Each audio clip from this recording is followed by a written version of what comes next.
Okay, hi everybody. Hello, hello, hello, hello. Well, here in England, here in jolly old England, it's now just gone 8 p.m. But in America, we're all confused because our clocks went back over the weekend. So it's actually 4 p.m.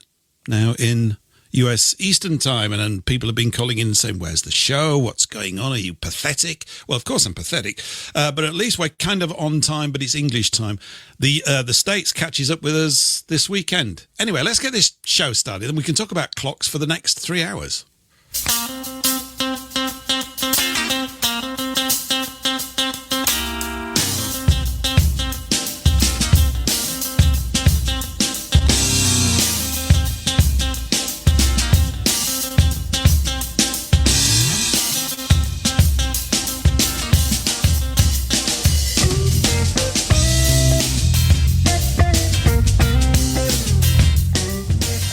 Dark nights are here, aren't they? Because our clocks went back. I love a good dark night.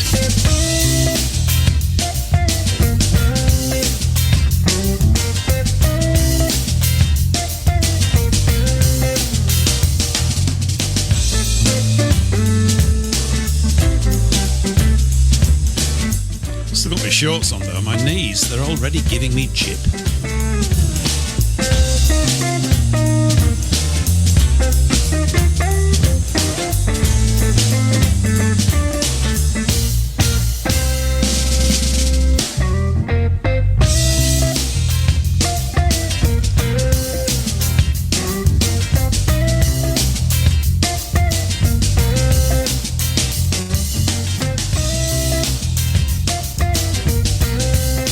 Leaves are falling all around. Actually, they've been doing that for ages. Yeah, my knees are cold. I've still got my shorts on, though. Obviously, my knees wouldn't be cold otherwise, would they? I was out this morning, walking around. Another good sporting English gentleman also had his shorts on, and we got into a bit of chat about that, as you do. And my goal is always to try and get through to November. With the shorts on. I must do that.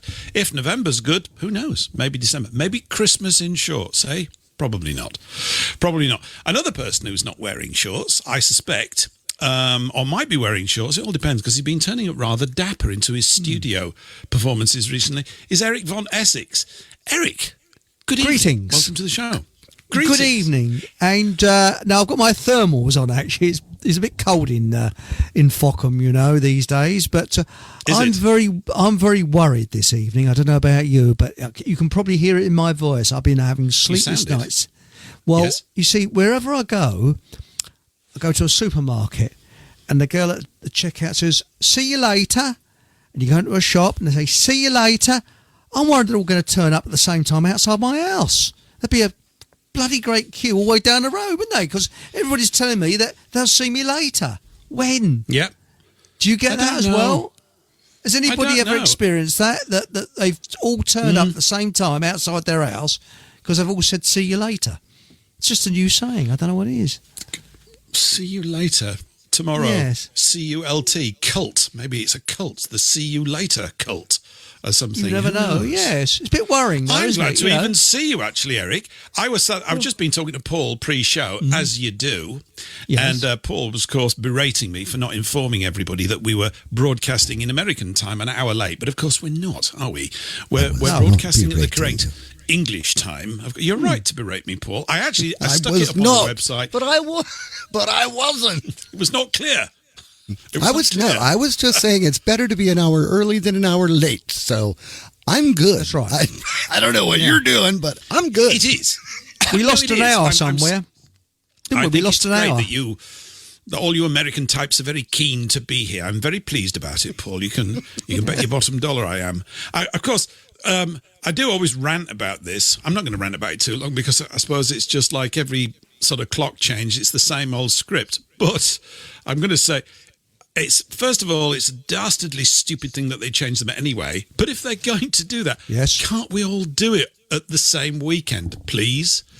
I'd be quite happy to be subservient to the American system. I really don't care, as long as we're all doing it the same. So in the States, you get a week-long extra of summertime right now, so you're still on the slightly still lighter evenings. But you're much more sensible in the spring side because you start yours 3 weeks before us. So you're effectively getting 1 month of extra summertime. And I feel a bit cheesed off, Eric. I don't know about you. I think our government's robbing us, and I want some sunshine back. Taking a month off us. I don't like the EU and I don't like the continent. I like the continent, yes, but I don't like the EU. But why can't we be European time, the same as France? So we would be keeping summertime all the year round. But they did an experiment in the early 70s, late 60s, early 70s. And there was apparently, because every time they change the clocks, the accident rate goes up. And it's the same in every country. The accident rate goes up. And also, you think Big Ben, they have to change the clock, the time on Big Ben, which costs a lot of money. Loads of clocks have to be changed. It's horrendous. Anyway, in the early 70s, they did an experiment where they kept the clocks the same. So you woke up in the morning and it didn't get light until about 9 or 10 o'clock. But you had, brighter evenings, which is much better because in the midwinter, about 21st of December, it gets dark about 3 o'clock here. It's horrible. It's horrible. It's really depressing. Anyway, I like being really depressed, though. I don't know about you. Yes. I love it. I love the gloom. Well, I always feel as though it's only England when it's gloomy, dark and wet. And then I go, I know where. When it gets sunny, I get slightly suspicious and nervous, as do most English. Always commenting about it. Oh, it's another sunny day, isn't it? As if it's about to end. And of course it does. But we've had a great year this year. I know we're always talking about bloody weather. I'm going to have to find some different things. Maybe we start talking about horse racing, although I don't know anything about it. As the opening sort of bit, how did, Flying Tart doing the 3:30 at Kempton last Saturday and stuff like that. Or whatever the name of the horses, all that kind of stuff. Also, you were talking about continents, weren't you, just then? And I was thinking, I thought, well, I like the continent. I like to be in the continent, but I don't want to be incontinent. I think correct. That's really, we can all agree with that. Dover for the continent, Harwich for the incontinent. Yes, that's right. Yes, I think that's taking a piss, isn't it? In a way, sorry, but it is. It's all getting a bit messy. I think we could try. I think we could try and talk about horse racing instead of the weather. Did you notice how wet the track was for the Derby? And what about that horse? Have you just had a big horse race this weekend, Paul, in the States? Is there a big one that's just gone off? I don't know. We might have. Could have been the Kentucky Derby. That's a big one. Or there's the Preakness, which is the weirdest name for a race. What the hell is a Preakness? I have no idea. But there's a horse. I thought it was a sort of hoof. It's a callus that appears at the bottom of the spine, isn't it? At the back. It could be. I just made that up. It sounds as though it could be true, though, doesn't it? I'm really could be horribly disfigured. Stretching. Yes, absolutely. But what about that horse that they called Hoof-Hearted? I don't so think they did. There was actually a horse called Hoof-Hearted. And of course, yes, here comes Hoof-Hearted. Yeah, but they had to watch what they fed him because if he was coming around turn 3 and Hoof-Hearted farted, then he would take out the entire back 40. This is true. This is absolutely true. But anyway, I'm sure everybody in Rumble and YouTube are enjoying our banter. So I'd just like to say good evening or good afternoon or late afternoon now. It's just gone 4 o'clock if you're on Eastern time. It might be a better hour for you, really, to do it. Maybe we'll put the show later. This is a joke. I'm not going to do anything at all. We will be back at the usual American time of 3 o'clock next Thursday because the clocks will all synchronize and mesh perfectly, which would be great. But yeah, quick shout out to everybody in Rumble chat and YouTube chat. Good evening, good afternoon, fellows and fellow S's. And also to everybody on WBN 324 and our other stations, Global Voice Network and Radio Soapbox and Eurofolk Radio and Holy Land Radio. So great to be here with you again this wonderful, marvellous Thursday. I was supposed to be making a big pot of Earl Grey tea for the show, and I just couldn't. Things went a bit pear-shaped, as they usually do, technically. So I haven't had a chance to put the kettle on, but I'm telling you, at the half-time break, you might hear me slurping a big mug of tea. It's a good night for it, really. I don't know if you're allowed to do that in broadcasting. You're allowed to get jolly spiffing happy on tea. You probably... Well, whatever you do, if you slurp theatrically. It'll be good. I will. There you go. Yes. I'll tell you what, Eric, as well, it's great to have you here because I'd not heard from you all day, for several days. In fact, we haven't done a show since last Thursday, have we? We haven't. I'm getting withdrawal symptoms, but yes. And actually, I'm sorry, I was a little late. No, I've got a note from my parents. Yes, a little. I've got a note from my parents, so I'll push that in. I hope that'll be okay. It'll be sufficient, But yes, I was a bit late because what was happening, you see, I was on the computer. I thought, blimey, is that the time? And it was the time because I thought I had a quarter of an hour to go, and it wasn't. It was actually on the time. But what I was going to say about the daylight saving was. Mm-hmm. They said that there was a terrible disaster where, because the changeover, because they kept the dark mornings, there's this campaign, children going to school in the dark mornings, not worried about them coming home in the dark, it's going to school, that there's a terrible disaster and a bus run over several children in Wales, you see? And that's why they went back to changing the clocks. Well, an investigative program many years later did an investigation into this so-called disaster, and they went to the place in Wales where it's supposed to have happened. There's not a shred of evidence. Not a shred. It was made up by the funny farm department, of the government. So, it's surprising how they can change things when they want. So there we go. Not many people know that. No, it's good of them to do that. By the way, this is a shout out to everybody who's online listening to this in front of their computer on their smartphone or whatever. You can call in at any time during the show. There's only one way now. I've dropped the telephone stuff. It actually technically makes my life a lot easier.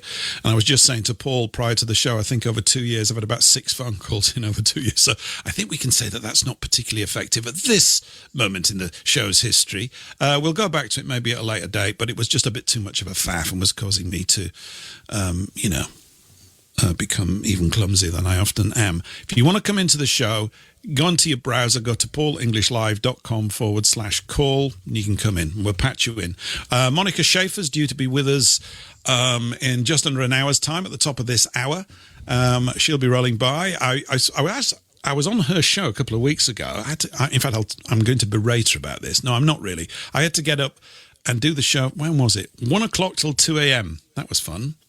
And Eric, you didn't stay up to listen to it. I think I invited you to, but you weren't too keen, were you? No, not at 1 o'clock in the morning, no. That was very sad. My brain was the problem with that is afterwards, right? When you get sort of fired up, it's 2 o'clock and your brain's all whizzing around. You're going, oh, no, I've got to go to sleep now. So that's right. Whatever. Yes. Oh, the things we do for radio. But no, it's anyway. How'd it go? Okay. Because I heard them. Well, let's ask Monika. I think it went fine. And one of the things that we touched on, so those of you may have caught this show about 6 months back. I can't remember what I called it. I think we're going to sort of go over this ground a little in part. There's quite a few things to go over tonight, I think, because obviously a week's gone by, so that means tons and tons of awful, terrible, irritating and pointless things have been happening, which we can always talk about. Was this, I put some kind of provocative, silly title intentionally, Why Women Shouldn't Have the Vote. And that's probably more strongly worded in the original thing. It's meant to obviously kick that conversation off. And I know that Monika's been thinking about it quite a bit and she had a few more comments. So we will see. She might have completely forgotten when she rocks up in 50 minutes' time or whatever. So... yeah. Up the road to where you live, Paul, they've got a mayor that's just been elected, and he can't speak English very well. Oh, good. He should fit in well, shouldn't he? Yes, yeah. That's in Brighton. Apparently, he's got if you look it up, it's the mayor of Brighton can just about speak English. I know. So, we've got the same thing great. going on here. They're trying to get a Muslim mayor in New York City. New York City, or whatever. Ages. They're trying to get a Muslim mayor in there. And everybody they're just letting says you know that, through all these things, aren't they? These are their ways of letting us know that this is no longer, according to them, this is no longer our home. That's what this is all about. It's not your home anymore, you see. Couldn't they get I've got a better idea. Why not go to Papua New Guinea and go to the, deep in the jungles there and get a real life cannibal to be the mayor? That'd be fun, wouldn't it? You can get half the tribe down there, and, so it solved the crime problem, wouldn't it? They just eat them. Yeah. Save the prison. You wouldn't have people going to prison, they just eat them and all. So it solved two problems. It shows that you're very, shall we say, a mixed, society, and yes. Toilet bowl of humanity. Is that yes, what it is? and then am I allowed to say that? Well, you think about it. You think of the money it costs us to get a prisoner. I am joking, by the way, into prison. Where if you had a cannibal, from Papua New Guinea, because there are tribes that are still cannibal, that would solve the problem. You'd just be eaten. So, and then anything like that, any minor crimes, don't worry, it'd be the next meal. So there we go, solved the problem. And we've had this cannibal mayors. We've had this bad event in, is it Uxbridge? I think it was. Yes. On Tuesday, was it? Tuesday morning? Or Monday morning? Oh, the knifing, was it? Was it a knifing? Guy out walking his dog, 55 years of age, gets into an argument with some Afghan or something, and a minute later he's dead. Yeah. Oh, this is not good. That's terrible. That's terrible. No. Well, what about Stevenage? As one of these asylum seekers walking along with a great big machete or knife in his hand, and he walks straight past two policemen and they don't even bat an eyelid, and he just carries on. And people started screaming and shouting. The police said, "Why don't you do something?" And they just sort of stood there going, huh? That was in Stevenage, apparently in Hertfordshire, just up the road to me. Yeah. Well, we don't have that is concerned, responsible citizens, if that's what we want to call ourselves, don't have a police force that serves us. They don't. Do we? We don't have a government that serves us. Oh, no. Really? You sure? I think can you think of anything, seriously, can you think of anything the government has done for the people it's supposed to represent? More people have been killed by their own government than all the wars put together.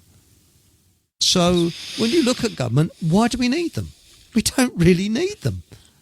And I think Ronald Reagan was right. If they took a couple of months off holiday, nobody would notice any difference. So I know.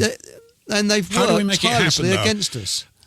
I think it's tricky because I still keep, I can understand why people write these things. If you hang around on X, and I haven't been doing much of that at all for the last 5 days. How about that? Yesterday, I started to have a nibble around the old news feeds and everything, but I've not been doing that. I feel so much better.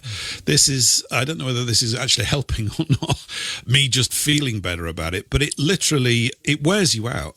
And I think it wears you out because there's some part of you knows that nothing that you say about this is going to make the difference or that difference that's necessary to turn this thing around. And I spend a lot of time really thinking about the communications challenge, which is not that we don't have a lot of truths in this conversation and other similar conversations that take place in all the sort of alternative media. There's just tons of truth floating around. But it's how do you get that truth to land with so-called normal people? And this is why, I haven't done too much vox popping this week. I mean, I just haven't. But that's, I've said it before. It's why I do it. I'm trying to see where the sort of little line is. And of course, it's different with all sorts of people. But there's something to do with, I'm not guessing here. This crowd, let's call it crowd psychology, is the key thing. I mean, if we've got all these sentences that have got say truth in them, and I'm going to suggest that we do, we say a lot of rubbish here. We have fun talking about the weather because we're hanging around in this virtual pub online called a radio show and doing our gig. But every now and again, we're going to say something pointed and sharp, and many of the comments that come in over the chats are exactly the same. So we're on this wavelength. But how do you get it to strike a people that aren't in this conversation? What is the different quality? Now, it's as if I'm claiming some great status for us. I'm not.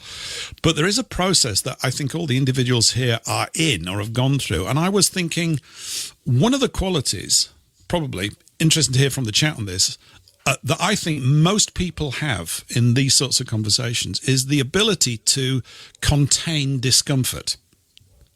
Do you know what I mean? Yes. I've been containing it. I think when you're doing this for a long time, you don't realize that you're doing that. In other words, this thing about truths. If we were, Monika's on. So if we look at, say, not that this is a World War II show, although we may touch on some aspects of it with Monika around. I've got an interesting thing, actually. It's happened with Germany over the last couple of days, which is mad as a box of frogs, as usual. But when you're sort of bringing up, what the standard narrative is about things that are out there in people's heads.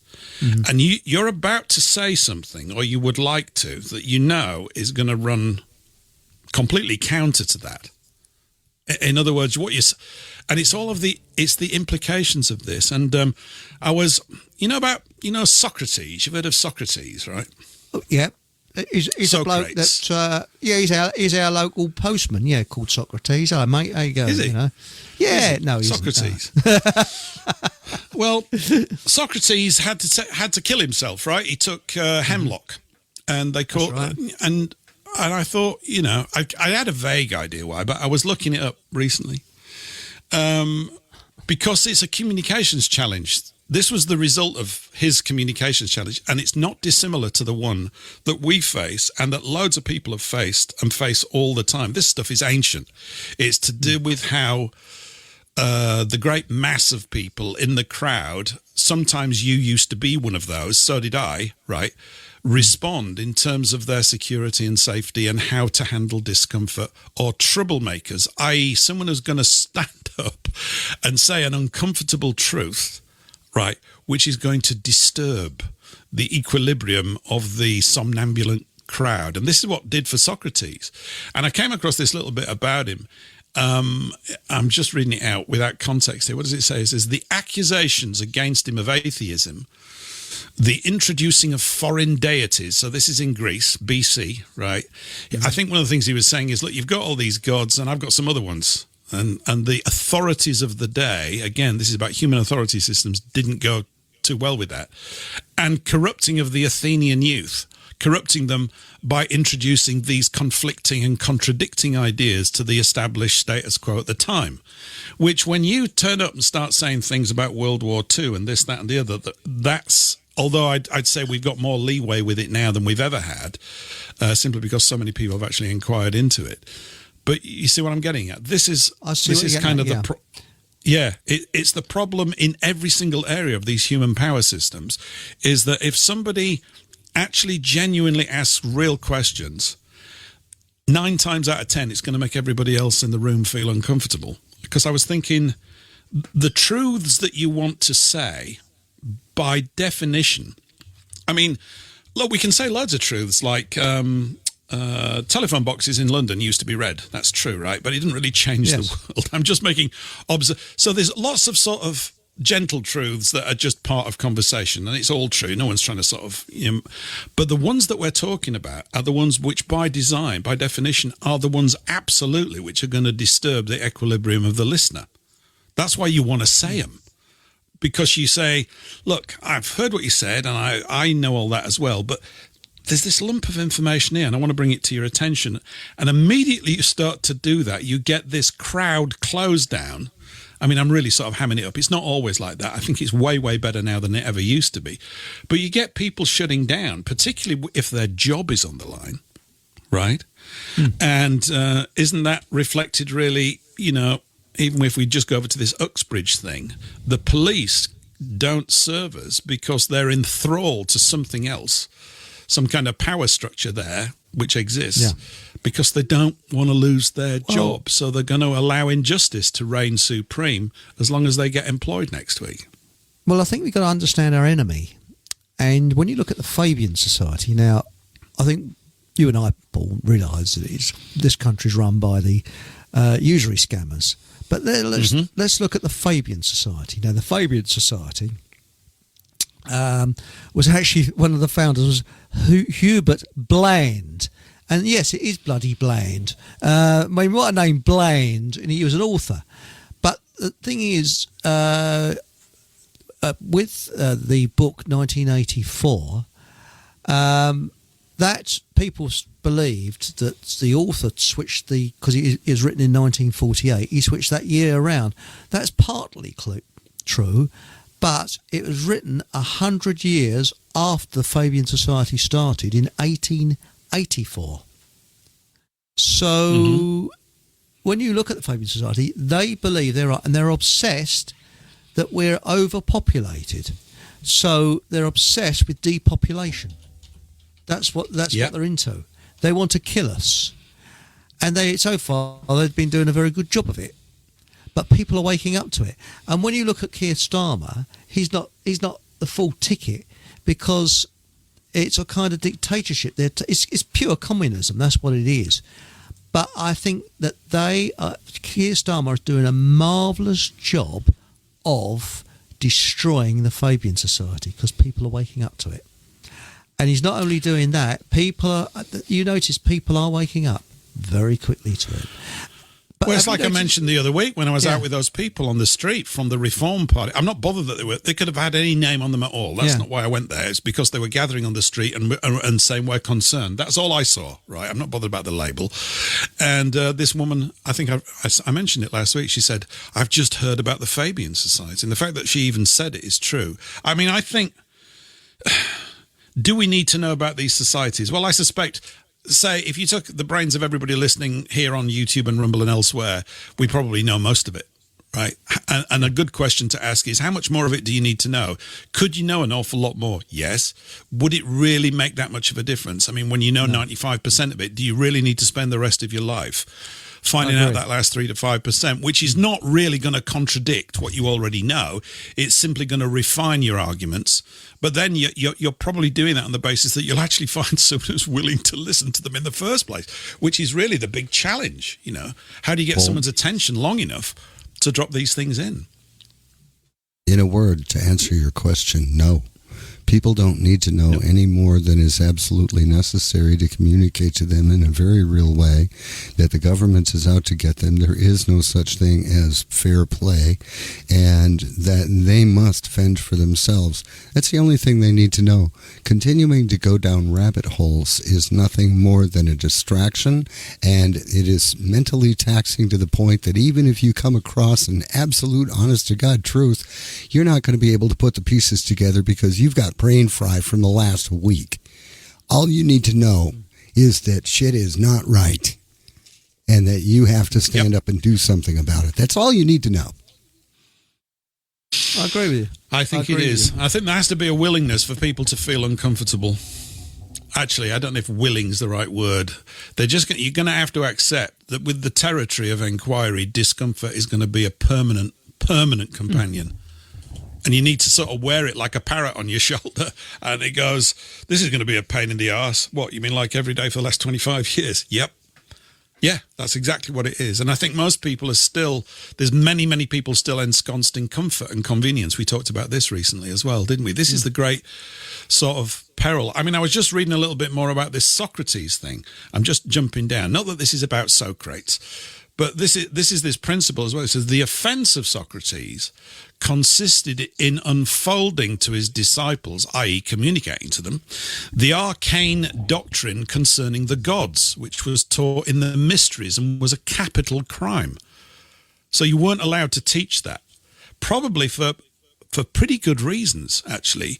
It's a bit like teaching something too advanced to a mind that's not ready for it, because that sounds insulting to most people. So you've also got to bear in mind that you will be insulted as your stupidity is exposed as you go down the trail. And if you're not okay with that, you're going to be right all the time. You know, when you're talking to someone, they're always right about something, and you go, well, that was a waste of time because we couldn't learn anything. I mean, that's part of it. So, you know, they had to make him take hemlock. He was very cocky with it, apparently, at his trial. He said, I don't care. He said, I'm not. He was so committed to telling the truth. But it's a very interesting example, because it's almost like a very, very wise man wasn't wise enough you could say, I mean, I don't know, I wasn't there at the time, and I don't speak Greek anyway, so it'd be kind of all, Martian to me, but wasn't sort of smart enough to perceive that this sort of mood of the crowd, of the authority structure, was so strong, it was going to kill him, stopping any further inquiries he might want to make, because he's going to be dead pretty soon. And, it's like when we've said here, how, even if we get a clutch of good men, it's how the audience is taking this stuff in. What would be the point? I mean, I couldn't get Keir Starmer on tonight because he's reshooting Mars Attacks or whatever it is. He's got to reprise his role going ack, ack, ack, ack, ack. He couldn't make the show. But even if we could get any of these big knobs on, right, what use would it be? Seriously, I mean, I thought, what would it actually be real open heart communication? It wouldn't, would it? Would it? No. What do you think? You think of anything pleasurable, anything that's good, you either have to pay for it. A very simple thing, okay? Near where I live, there's some beautiful woodlands. You used to be able to park your car up, go for a walk, lovely jubbly. Oh, no. Now, you park your car and you have to pay by your credit card or debit card, and you're billed for every hour you're there. So you're worried about getting back to your car because it's going to cost you a small fortune to park your car. Mm-hmm. Little things like that, little tiny things. For example, these electric scooters, these adult scooters, I think they're a bloody good idea. Marvellous. Oh, no, you can't legally use one. You can on the continent. You can't here, though. Oh, they're going to look at you're going to have insurance and tax. And, on the on the continent, you don't. You're going to have insurance and tax. And, hang on. I'll repeat myself. On the continent, you don't. It's okay. You're not now. Oh, that's it. I mean, hearing myself, I came over all unnecessary. Everything was going so well, I thought, I'm going to cock it up. I thought everything was going so well. Let's get an echo. I've not had an echo for ages, so I thought I'd just bring one in to remind you what the good old days. Hello, little I did Miss not Echo, do that. she's That wasn't me. Again. For once in my life, that was not me that cocked it up. I am absolutely fascinated with it. I was reading something the other day. I mean, I've known about it on and off, but you keep on thinking, it's like trying to find out what would be the next good blocking point to unblock. And it's definitely something to do with comfort, and it's to do with people not liking to be worried or unsettled. I mean, I suppose you could say that events are moving faster than we could anticipate them through discussion, because Uxbridge, for example, these things are going off now with ever-increasing frequency. And somebody actually, I think on Telegram, I'm sorry, I can never remember who it is, but whoever you were, thank you. Someone sent through a link to an X feed about it, and all these comments from people here in the UK, and they're extremely vigorous, let me put it that way, if they are genuine. I stop, I read it, and then I go, who's actually putting all these posts up? I wouldn't dare put something like that up. Why? Because I'm aware of the consequences of writing slightly vitriolic things and excessively excitable things, if you get my drift, which the authorities could cherry pick, couldn't they? They're waiting for certain people to say things, and they'll have a go at them. If it's Billy No Influence who's shooting his mouth off, they'll leave them alone unless it's worth their while to sort of, bully them and then demonstrate that bullying to the rest of the crowd as a warning. We don't want any of you stepping out of line and starting to think for yourself. We don't want any of that. It's I don't know if you heard Nathan. Was it on Monday? I can't remember. Oh, no, Sunday I think it was. Nathan Allenby. Now, I might have got this wrong, but I seem to recollect him saying that 1,000 organisations in this country have been infiltrated by the police. They are the biggest infiltrators. Yeah. And the way you tell them is you never meet their family, you never hear anything about their family, and they're obsessed with wanting you to break the law. That's what they want you to do. Yeah. Break the law. And that's it. Mm-hmm. And agent provocateurs right in the belly of your club or wherever it is. That's it. Yes, that's it. But I think that, quite honestly, you get a gut feeling about these people because they give off a kind of I don't know what it is. You just get a gut feeling. And stench. You think, hang on, something not quite. Yes. Like the way they stand or the way they look, So, I mean, they could be innocent. Poor sods could be innocent, but standing like a policeman, because a policeman always stands a certain way, don't they? With their feet at 10 to 2. You know what I mean? I don't think they do. I think they used to. Do they still do that? Do they still do it? I don't know. Evening. Steady there, sir. Yeah. Yeah. All that kind of... I wouldn't mind those bobbies back, would you? It'd be a signal that at least there was some sort of semblance of sanity in that place, but yeah. Well, it's like at the police concert, will you accompany me on the piano? Yeah. Things like that, But, no, I think that there is something weird about a person that wants to be a policeman, to be straight with you, because... they generally want to bully people, to dictate to people, and they're on a kind of ego trip. And my father always advised me, when speaking to a policeman, always address them at a rank above what they are. And that might sort of, ease their ego a little bit, So if they're just an ordinary PC... Evening, Captain. I'm just a constable. You're just a constable. Well, I'd leave off the stable if I was you. Sorry, think about it. Well, that's where officer comes from. It puts the salutation "sir" right in how you address them. Mm-hmm. And never say officer as ossifer. Otherwise, you'll be blowing on a little doohickey on the side of the road, and you might wind up getting a ride. Yes. Ossifer. Good point. Yeah.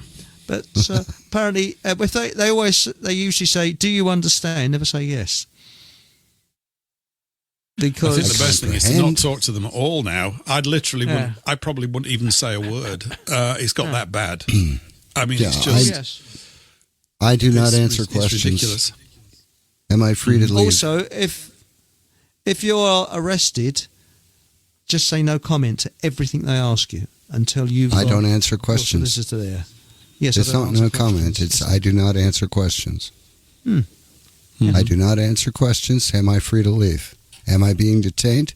What's your reasonable, articulable suspicion that I am in the process, or I was in the process of committing a crime, or that you believe that I was about to commit a crime? What crime are you detaining me for? If you cannot articulate a crime, you must release me. Am I free to go? No, I'm being detained, then I'm being detained under color of law, and this is going on your personal responsibility, and you have lost your cloak of immunity because you were acting ultra vires and outside the law. Am I free to leave? Just don't answer a question. I do not Am I answer free questions. to be arrested? By the way, arrest me, Ossifer. By the way, in America, is it the same as here? You don't own your car. You're on your When you register it, keeper. It's keeper. When you register the car at the DMV, the Department of Motor Vehicles, you actually transfer the ultimate right of ownership to that car to the state. That's why they can force you to follow the rules of the road, because you're driving their property. That's right. And does it say authorised keeper on the details of your car? No, it says certificate of title. But it doesn't say title. You have the certificate of title to a motor vehicle, which they have defined as a vehicle that is operated in commerce, which is the only thing that they can govern, is commerce. So if you're driving using a driver's license, and the adhesion contract behind that driver's license says that you consent to operating in commerce, and agreeing to be operating in commerce, and agreeing to register any motor vehicle that you own, it goes from a consumer good when you register it to a motor vehicle. A motor vehicle is understood or presumed to be operated in commerce, and because the government has a property right in you, you are operating a motor vehicle in commerce, which they can regulate, transporting their property, which is your body, which is your serfdom, and they can hang you out to dry, and they can take your car on the side of the road without any purpose, reason, or any cause. Right. And the only thing you've got to do to get it back is to raise enough of a stink so it actually comes out that they are absolutely not following any constitution or any rule of law. They're following only administrative policy through your consent. Boy, that's a surprise. You consented when you got a driver's license. There you go. Yeah. What's the what's nice rules? to know, Paul, is that all the drivers in America and England, they all know this, what you've just said, don't they? We all know that. They all know that. We're all fully apprised of our condition. We all know it. They set you down behind a cup of coffee or a Coca-Cola, and they go through every single one of those 500 pages of contract terms that you're agreeing to just by signing a motor vehicle application. Oh, they know it shouldn't. Now there's a sketch, right? There's a thing to be done. How should it actually be? Would you like to sit down? So here's a cup of coffee. I want to tell you exactly what you're about to do. Okay, and they go through it. Do you still want to do it? Oh, that would be great. Well, we don't blame you, actually. Yeah, I haven't done it. It just seems a bit silly, doesn't it? You know, all you would need is a ream of paper in a 3-ring binder, and the top 5 pieces of paper just exposes all of the fraud, exposes all of what happens when you register a motor vehicle, and then when you get to the 5th page, you've gone through this very quickly, and the camera is just showing the person sitting there, and his eyes are getting more glazed and more glazed and more glazed, and then finally at page 5 they say, now are you prepared to shall I continue, or would you like to wee? And the guy gets up and I think I shall wee, and you see him hightailing it out the door of the DMV. That would be perfect. It would be a skit that take 5-6 minutes, 10 minutes tops, and it would outline all of this crap and let everybody know it. I think it would go viral on YouTube. I really do. That's a good one. But did you know, if you're forced to sign something, or you sign something, always put VC in capital letters before your signature, which means by coactus, which is under duress. No, it's under force, by force. Vi coactus is coercion. Yeah. But you were very close. You're very close. You can also do by : your name and then a ... and then follow that with as authorized representative for the title, which is your all caps name. You could do that too. Or executor to is it capital? So is that because is it capital V full stop C full stop, or is it just VC? I don't know. In any arrangement. V.C, and I just melted into my signature. I signed my maybe I shouldn't even say this, but the signature on my driver's license application and the driver's license card both have V.C at the beginning of my signature, but it's melted into my signature, so you really can't tell unless it's pointed out. And all of my motor vehicle registrations, I signed by : my name ... So that is agreeing to nothing before and nothing after, which is the ... So they cannot securitize my signature on those documents. Or if they try to, they can get in a buttload of trouble. Anyway, that's interesting. I don't know. It's just fun. I like messing with them. Yes. This correction of standing, I think Alice Gore just mentioned it, and there's a few other people in the chat talking about it, is obviously a process that I need to undergo. I think I do, don't I? I need to undergo this correction of standing. There has to be one. We need some simple ways. Yeah, we need it. There has to be. It's got to be sold to me like a packet of cornflakes. It really No. It does. There has to be an old English political status that you can claim, that you can declare before the crap really hit the fan. Like ours hit in 1933.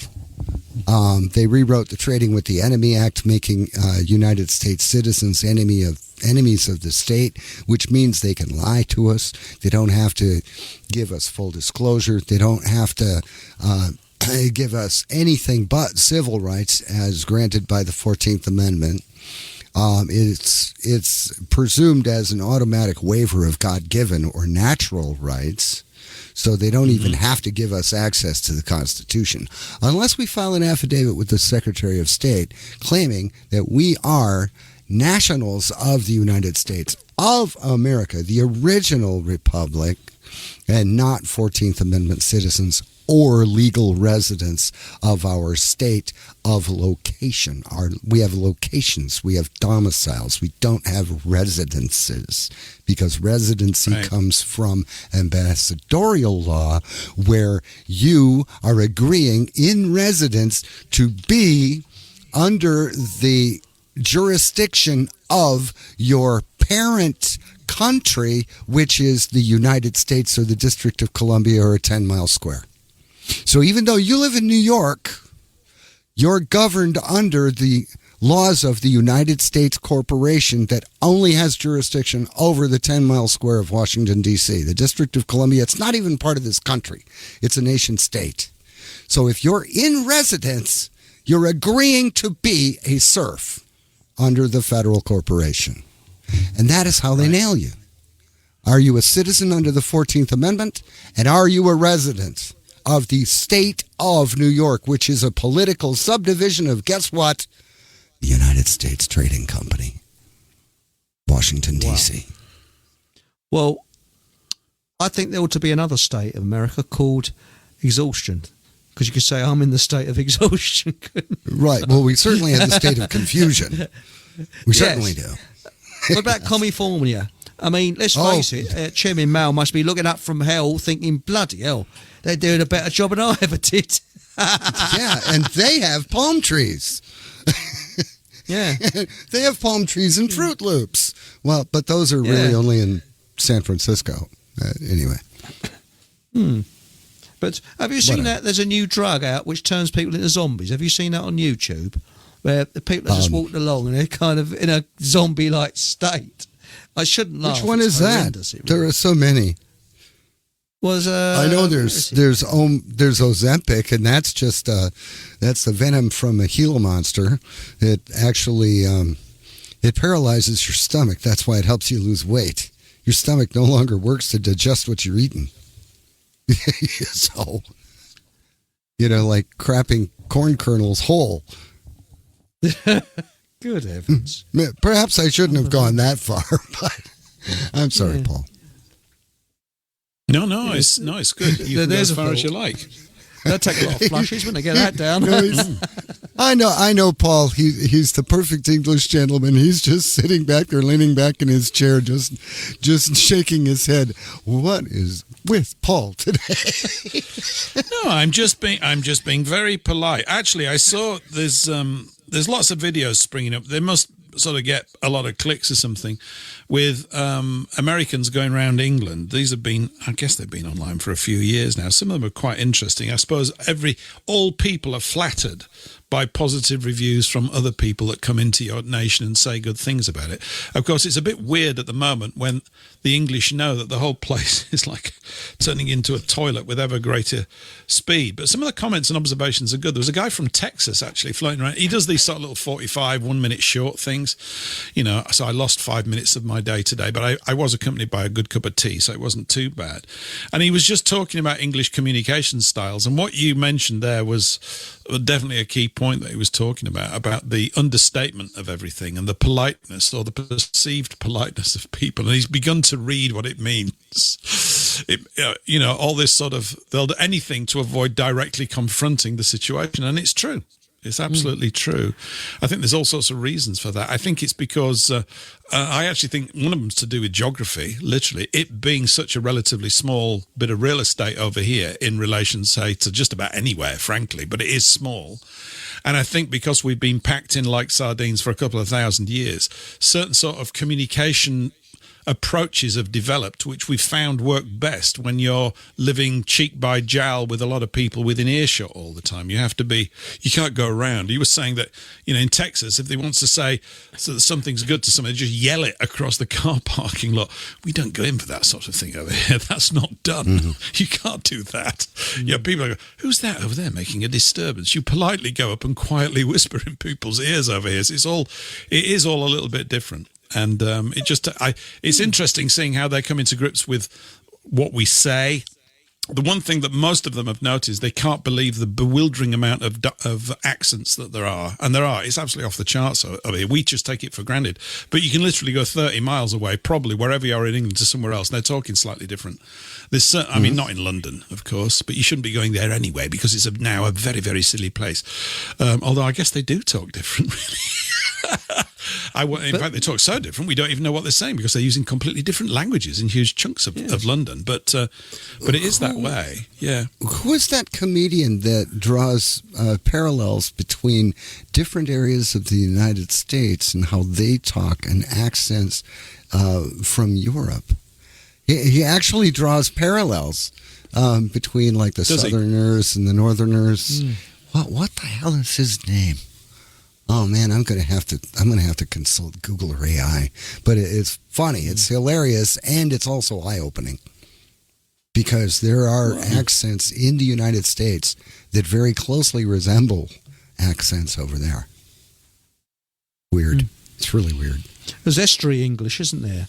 That's sort of people from London who moved to Essex, sort of. That's estuary English, But the Thames estuary, is that what it's referring to? Must be. I assume I wouldn't know, but what we were going back to earlier, I actually think that I'm optimistic that something's going to happen that's going to change things. And that normally does when something you least expect. Now, will it be for the good, Eric? Though. Will it be for the good? Well, I like that. I'll buy into that. I think there's the hidden, shall we say, the hidden majority you don't hear about. There are people that are angry at what's. I mean, can you imagine going back in time to about 70 years, say? That's what, the mid-50s, when we had the Cold War, and people were very concerned about communism, etc., especially in America. Mm-hmm. If they could have seen what it's like now, they'd have said, we lost the Cold War. And when you look at the way everything is, nobody could have dreamt in a million years that how depressed everybody is. And someone called Anna is on YouTube. I think she's friends with the bowler hat farmer. I think so. And she was noting how everybody looks so down. And I've noticed this with my neighbours. You say hello to them, and they're in like a sort of a zombie-like state. Very different. It's not surprising, though, is it? I'm not surprised by it because if we go back to any chunk or period of history at all, and you look at what the main narrative was at the time being emitted by the authorities, right? That's what's recorded in history, and that's what sets the emotional tone for the population as a whole. Now, under the circumstances we've got now with technology since the arrival of particularly radio, right, which is only 100 years back, and then we've got TV and movies and all these other things, and now the absolute onslaught from the smartphone thing, people are involved in a completely manicured, bogus narrative. I was on with Ria at the weekend. We ended up talking about bread for an hour. It was crazy, really. It was really good. A lot of fun. And normally I was actually wanting to talk about... Yeah, I do. It was a loafly show, and but it was fun. It was interesting, but there were certain sort of serious bits, and we were talking about boredom, which is a very high state of being, by the way. Boredom. It means you're about to plunge into something quite interesting, but it's this thing to do with the narrative, and we set it. I've been taking more and more time off. I mentioned it earlier at the start of the show, from sitting in front of the computer grazing through news stories. What I'm actually doing now, which is what I used to do a lot prior to the COVID thing and prior to other challenges at home, is I just have big old PDFs up, big old documents up, and I'm actually reading them on the screen, and I love PDFs because you can keep belting the font size up, so it's good. I much prefer a comfy chair. Did I say this last week?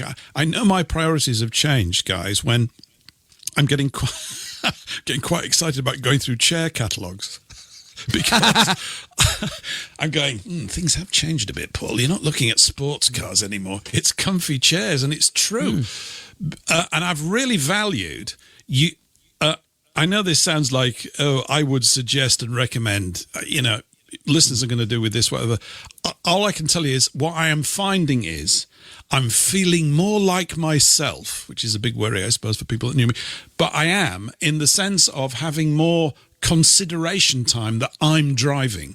One of the things about the screens is if you've got them up running, you've got Telegram or WhatsApp or anything like that, everybody will know this, you keep on getting movement on the screen, ping, you get those notifications keep coming up all the time, right? It creates a false impression that you're involved in something exciting and stimulating. Most of it is complete piffle. If you actually stand back and look at it, you go, this is a waste of time.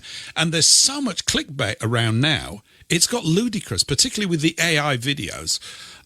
Although the Stephen Hawking ones are just absolutely hilarious. Have you seen those, Eric? No, I haven't actually. I'll have to check them out. You will not want to turn them off. They're absolutely hilarious. So basically, they're using AI. I think it's Sora, or there's some package that people are using, right? And they're creating these like 15-second videos. There's a whole series of them with Stephen Hawking in his wheelchair. He's doing wrestling, boxing against the Queen. In one point, it's a Formula One race. He's in his wheelchair, doing 200 miles an hour. They're so brilliantly realistic. They kind of get me. They get me a lot. I'm thinking about them now. They're very funny and they're freakily realistic to the point. I'm looking at these. I'm going, I ain't got a clue. I've just got to turn this off. We're going to end up at a point where we haven't got a clue whether what you're seeing is real or not anymore because of the sheer sort of capacity of these things to convince you in that way. But I think, just going back to the serious side of it, it's us.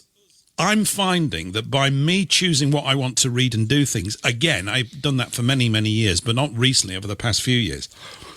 I feel more in charge of the narratives that I think are important in my head. And I think we're more likely to come up with valuable things, taking an approach more like that, than we are just being in a reactive state against their story. All of this is their story. And what are the current bits of the story? Oh, there's a disease coming. You've got to have a jibby jab for whatever next one they've got lined up. Technology is great. AI is going to improve the world. Oh, and then you get all these other countervailing stories which say, no, it's going to destroy it. They're both, but we are immersed in the story. Whichever side you want to take in that, you're still immersed in their story.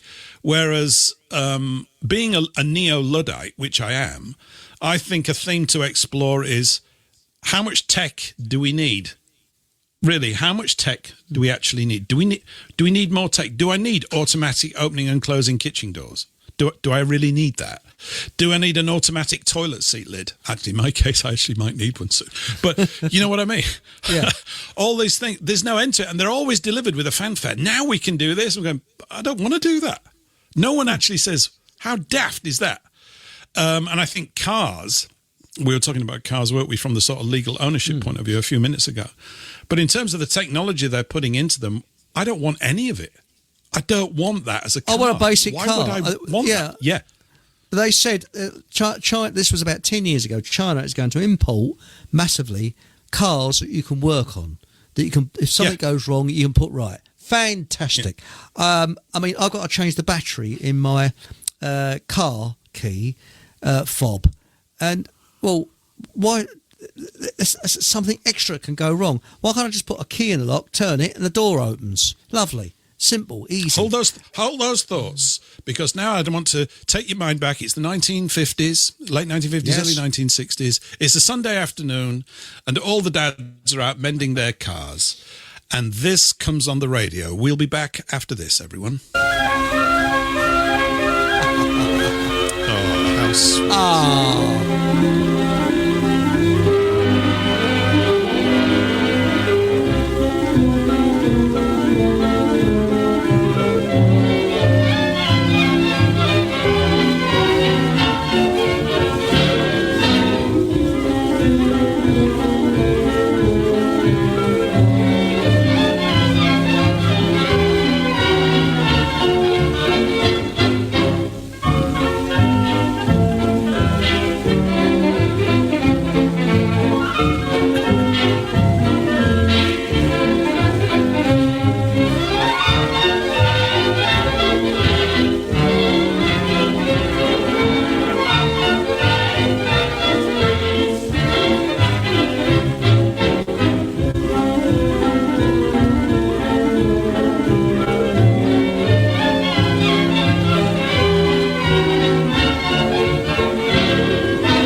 Nostalgia-tastic. Oh, it all came flowing back when I was a kid. Shows you how old I am. Did it? And do you know what it reminds me of? I went to a place called Plotlands. It's in Essex. Plotlands. Plotlands, Plot, Plotlands. And what it was an area, it's beautiful, it was on a hillside. And people in the 1930s could buy a plot of land there and build a cottage to live. And they did. And they came out of London, and it was about, I don't know, I suppose about an hour's drive if you had a car. But they came from London, and they had this place to go for the weekend, and some people stayed there permanently. And unfortunately, the council in the, must have been the 60s or 70s, declared these properties unfit for human habitation. And they were, apart from one, there's one still there, but they were all hand built by the people who bought these plots of land. So when you go there, you can see like the little old flowers and old gardens and that, but there's just a base where the plots were, where the houses were, but there's photographs of the house that was there. And you can imagine sort of happy memories of a child in the 1930s, the 1940s and 50s going there. It must have been heaven to go out of London. I've got a little tear in my eye, Eric. Yeah. I am. So look up Plotlands, if you're on Google or anything like that, Plotlands in Essex, So, or not Ploplands. Well, it would have not been because they had outside toilets, I think, which was a bucket normally. But that's the reason they closed it. Absolutely. For those not in the know as well, that music was by Jack Strakey and his orchestra. I think it was recorded in the early 1950s. It's called In Party Mood. And that's what parties used to be like in the 1950s. They were polite, charming things. But it also is better known amongst ears of a certain age. I happen to have a pair as the music for Housewife's Choice. That's it. British. That's it. On the BBC Light Radio, I don't know who would host it, and they would play all these cheerful little tunes of a morning to assist the ladies with their cleaning rota. I shouldn't have said that, should I? But I did. It makes me think of my mum baking apple pies and things like this. We're talking about baking of the week. Anyway, somebody else who I think might have liked that tune, who has joined us now, is our good guest from across the waters in Canada, Monika Schaefer. Monika, good afternoon to you. Welcome to the show. Well, good afternoon, good evening, and I'm so happy to be back. Thank you very much. And nice to have you back. Yeah, we've got blue sky day today. It's really quite lovely. Good. And how have you been since you kept me up all night the other week on your show? Thank you again, Paul, for joining me. I think that was an excellent little chat we had on my Flipside show, which, yes, I know it was in the wee hours of the morning for you. We should have waited till this week, because this week it wouldn't have been as late for you, I don't think, because we are now closer. We're closer together now, I mean, we may not be closer together geographically, but we're closer together in time. But emotionally. We're bonding marvellously, aren't we? I feel much closer to Canada. Do you, Eric and America? I feel really close to our brethren across the water now. Yes. Yeah, I do. Yes. Actually, this. I heard your show. By the way, good afternoon, Hello. Monika. I heard your show where you're talking about, was it native rights? That got me thinking. You see, Paul and I are English, and as we're English, we had our rights stolen from us from the Normans. So why can't we be saying, can't we have Aboriginal rights in this country? Well, don't call it Aboriginal, but yes, you should. Yeah, because we're English. So we'd have original rights, wouldn't we? Wouldn't we have original rights? Thank you, Paul. Yes. You corrected original. it. Yes, that's original good. rights, yes. That's it. Aboriginal just means not original. Exactly. Thank you. Thank you for pointing that out. It's kind of crazy. I like using that term for them because they say First Nations as well, but they are not. Think of normal and abnormal and then just say the original and Aboriginal. And actually a friend of mine, she just wrote me something just a few minutes ago. I got to tell you what her new name is: Mongolian migrants for the North American Indians. I like that. That Mongolian migrants. It has a good ring to it too, you know. But anyway, It does. yeah, Mongolian migrants. That's what they are. They came across the Bering Strait, right? And so the first, yes. The current Indians of North America, those who call themselves Indians or First Nations, which they are not, or Aboriginals, which they are, or natives. They have many names, you see, but it's to keep us a little bit scattered too, because we're told from one day to the next which of these terms we are allowed to use or not. And, you know, if you want to be all politically correct, which I generally am not, but they themselves call themselves Indians. So, you know, that's basically, that's what they are, but not to be confused with the, well, I heard an Indian herself use this. She said, well, we're the casino Indians and the others from that other part of the world are the sand Indians. We could use a different term that would be much more derogatory for that sand Indians, but I'm not going to say it because I might get into trouble here on your show. You're in trouble already. I won't worry about that. Yes. I've got a naughty joke about Indians, but I can't say this before 10 o'clock our time. But that's coming up. After 10 o'clock. Yeah, so that'll be coming up after 10 o'clock. So the last hour that's not on WBN is the highly vulgar, filthy hour. Yes. Where it all hangs out, and it's disgusting and wretchedly not fit for anybody's ears, including our own. But there you go. So if you're into that kind of thing, stick around. But so Paul, it's the Custer joke. So remind me of the Custer joke, okay? Sorry. Well, if I can remember, I will. Okay. We'll make note of that. The Custer joke. Custard? Custer. Custer, you know. It could be custard, yeah.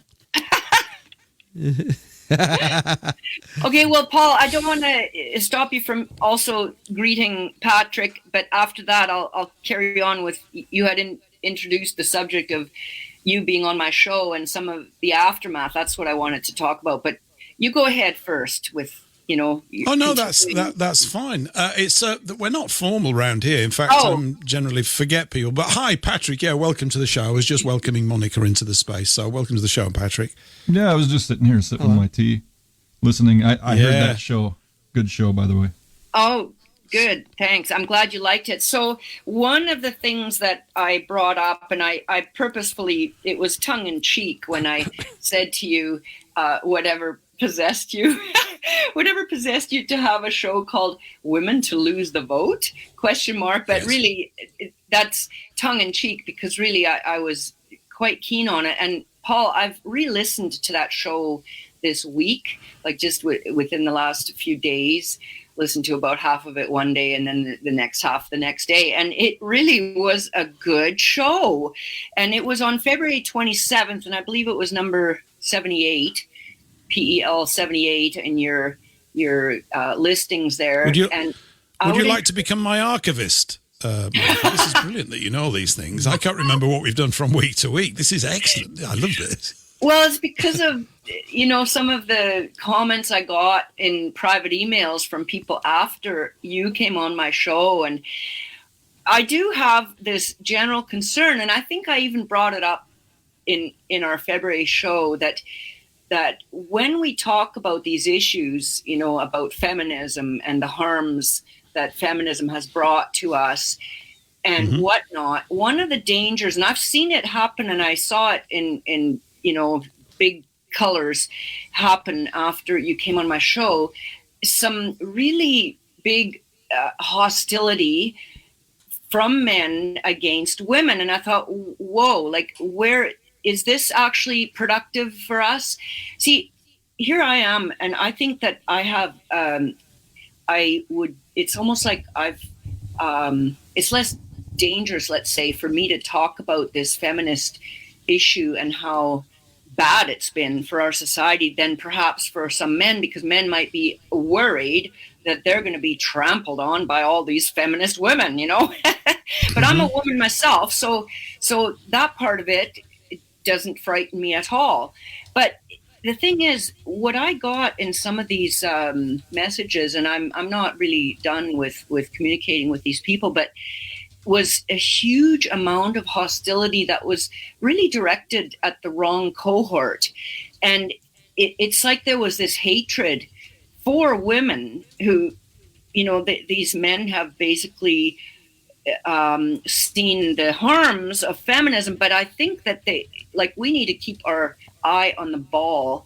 And I would say we need to keep our eye on those who have brought us this thing called feminism and this ideology of that. And yeah, I have myself done a lot of sort of rethinking.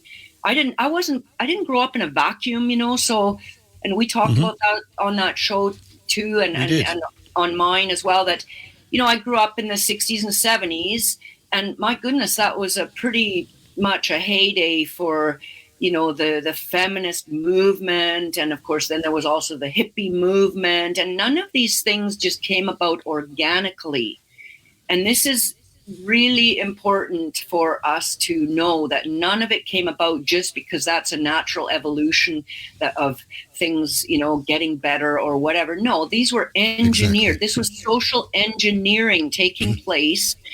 So anyway, what I wanted to talk about really is this danger of, well, it's not going to help our people, men nor women, nor any of us as us, our people, our folk, if men now really take it out on women in a way that is just kind of like, you women have wrecked everything, and it's just this hatred that's spewing out. And that took me a little bit by shock. Can I comment on that? Yeah, please. I want to stop now anyway. No, actually, I want you to keep going, because you're absolutely spot on. And what's going on is, because they have become so effective at emotional manipulation and planting the seeds deep in the subconscious. I mean, that's where Trump derangement syndrome comes from. Everybody that hates Trump, but if you ask them why, they can't tell you. They just hate him. All they know is they hate him. There's the Trump Messiah syndrome, where people are absolutely blind to the questionable things that Trump is doing, and they're expecting him to save everything and fix everything. Guys that are just attacking and blaming women for in an irrational manner. Women that are blaming men for toxic masculinity syndrome. You're absolutely right. It's all absolutely subconscious and subliminal conditioning that people get from their TV, from their primetime news broadcast, and their primetime television shows. It's absolutely by design. The only way to combat it, and it only works a small percentage of the time, is to actually try and get the person on an intellectual level. Well, okay, I can see your point why you think that women are the end of everything. What makes you say that? Can you show me some examples, and so I can clarify it in my mind? Get them to start thinking about why they think women are the end-all, be-all to the human race and the bane of all of our existence, because they're absolutely not. Okay, well, I will interject here just to make it clear that I have reached the conclusion that women should actually not be in certain roles in our society, like positions of power of institutions, or, more and more the women make up, university professors or heads of departments in the sciences, or this or that, because this actually does lead, and this is extremely controversial, and I'm going to say it anyway, it does lead to decay. However, and we could go into that, but that said, this does not mean that, the solution to that is for men to now hate women, because, okay, we are in the stages of decay, and at the same time, this is while women have taken more and more the positions of power, whether it's political parties, whether it's on the bench, like being judges, and then getting pretty much at par or in the majority in the law profession. I think they have reached majority in the faculties anyway, like as students. So we know where that's going. That means that soon, as the older generation retires, women will be in the majority. And these are not good things. I'm saying this as a woman, and now it's really a new area of study for me. So I'm not going to be able to, roll out all the statistics and the history of what is all going on.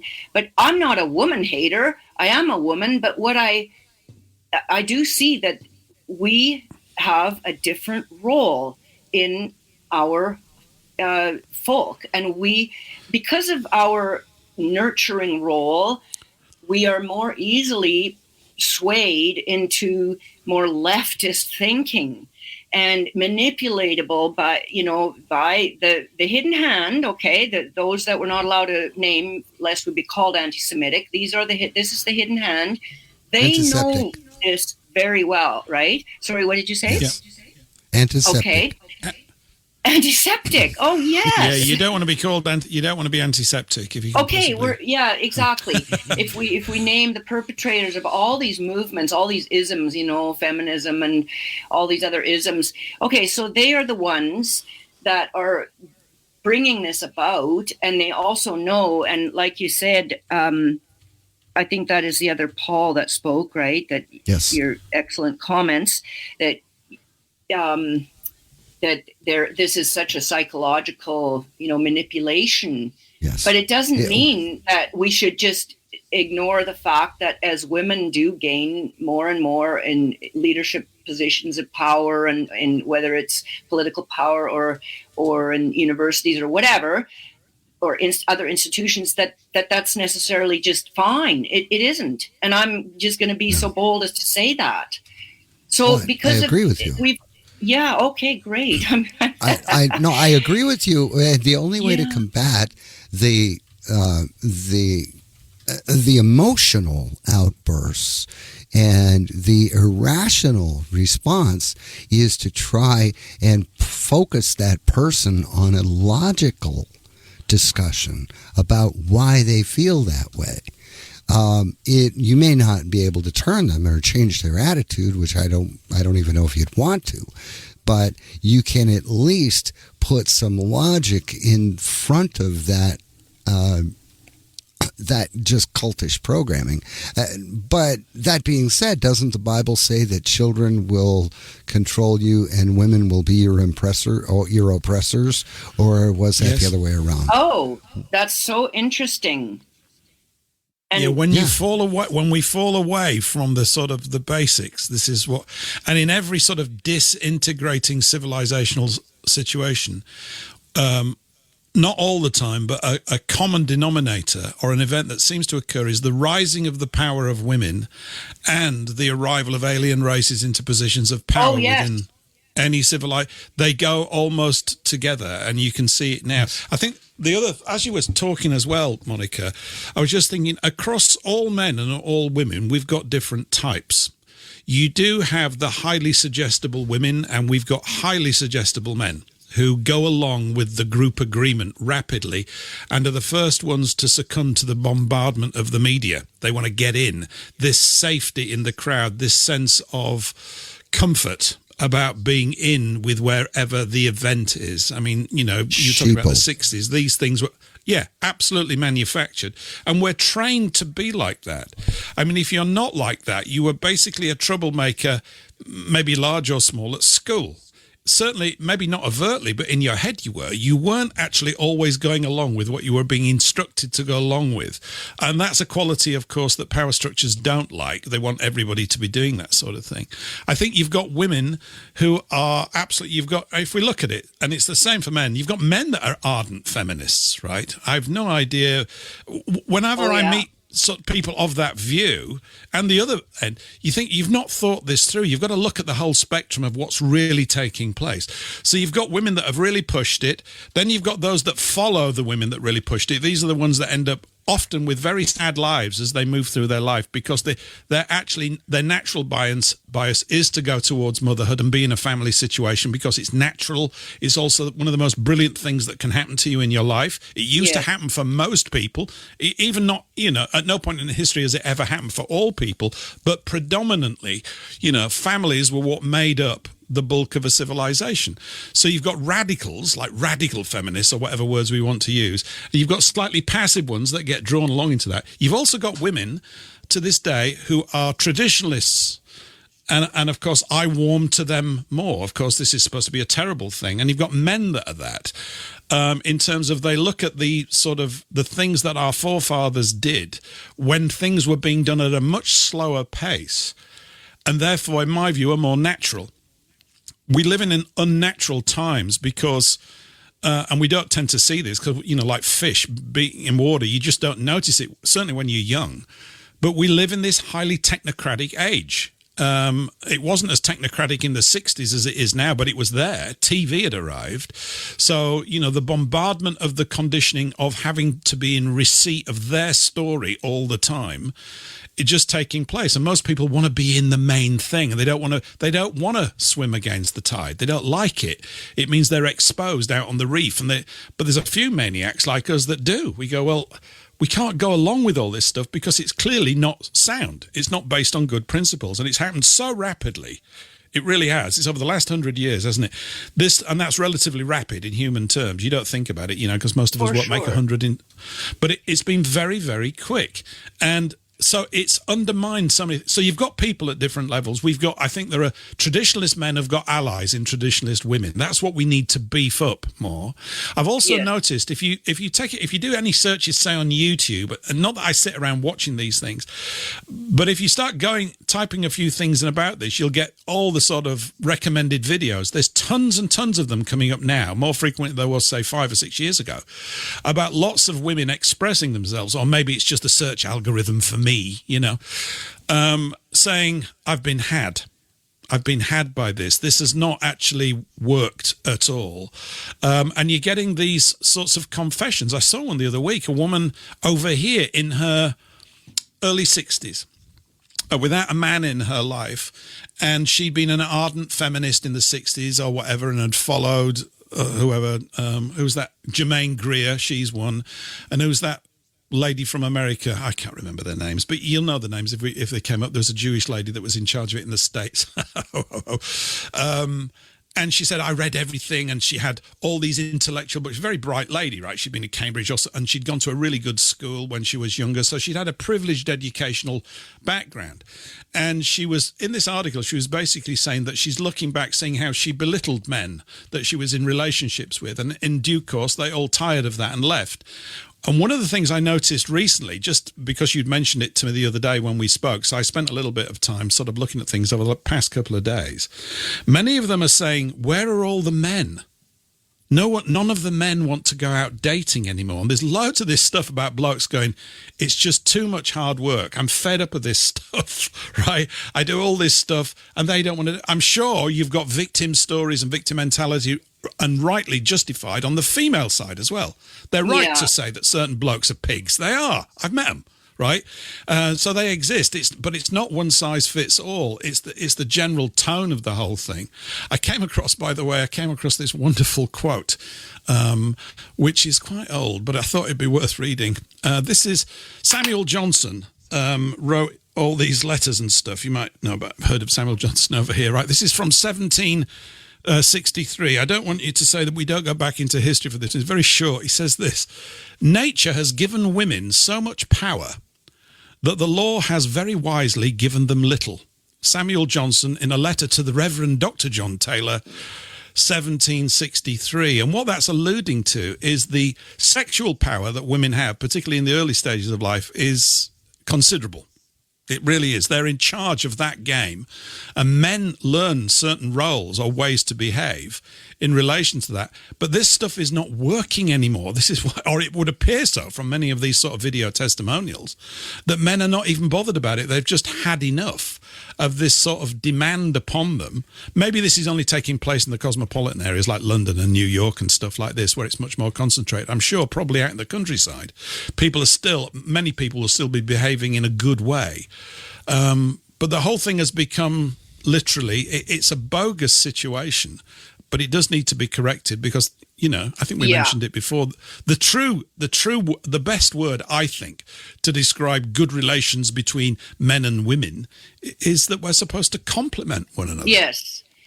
That's in a nutshell right there, Paul. And I would also just add, if we really want to boil it down to one thing that would make it work better again, is for women to be feminine again, in other words, women be women, and for men to be masculine again, in other words, men be men. And so both women and men have suffered the consequences of the unbelievable indoctrination that has taken place over the decades. So those men that you mentioned, there are some men who are ardent feminists. Well, they think that they're the heroes for being ardent feminists because they're just trying to bring women back up from being so downtrodden and oppressed and enslaved by men. And I'm putting all of that in huge quotation marks because that's the narrative they've been taught, that women were just, enslaved in the house, in the home by the men were just the slavers, right? And then, of course, men. Yes, of course it is. It's actually insulting to women. Excuse me, I'm sorry, but I do have to say this. It's actually insulting to women because it's those men saying, don't worry about it. You just hang back there in the kitchen. I'll take care of your rights for you. I will get them. No. Don't get up. Don't get up. I'll take care of it for you. I will fight your battle. It's all right. It's what I'll do. A biblical principle is the woman is supposed to take care of the children and to take care of the household when the man is away. And when the man is not away, the man's responsibility is to protect the household and the woman. The woman takes care of the children. Everybody has their job. Each complements the other. You were absolutely spot on with that. They need to complement each other. Yes, that they do. That is, and yet we've now come up in this age where it's a big competition. And I'll just repeat this story. I think I did say it in February, but it's been a while, so I'll just repeat it now. But, when I was getting into all kinds of trouble for, talking about World War II history.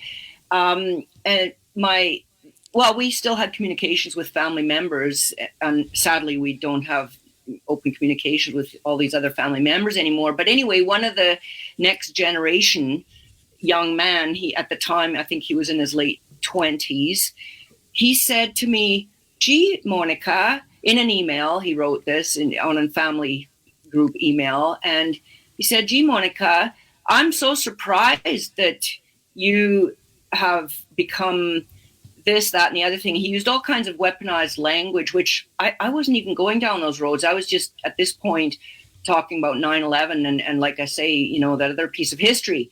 But he put it all together because I guess that's what the media does. They lump you into all kinds of weaponized concept words. And one of those things was, I'm so surprised you've become anti-feminist. Now, I don't even know where he got that from because I wasn't talking about these issues back then. That's a few years ago, right? And he says, I'm so surprised you've become anti-feminist because somebody like you are the one who stands to lose.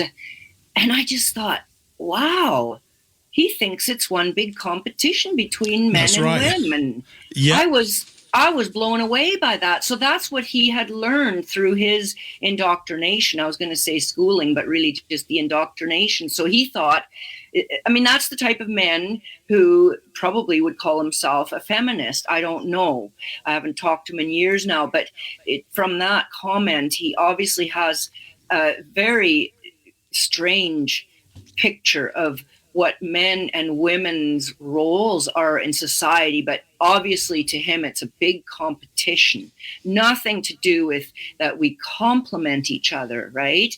But now I wanted to say one more thing, Paul, English, in response to when you said that, okay, women in power and then men going along with that or whatever, but men have become pressured, I guess, to go along with those notions of women gaining, like coming up through the ranks, so to speak, like increasing their numbers in the sciences or in the professions of certain professions that used to be male dominated.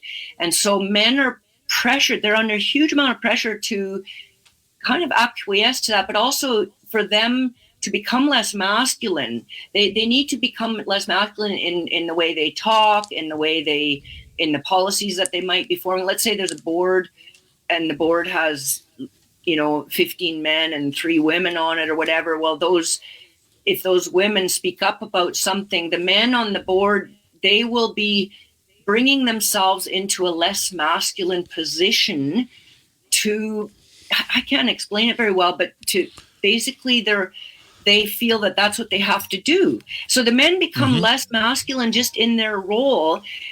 Automatically, they're going to get rewarded for being less masculine. Like there's going to be quotas to bring more women in.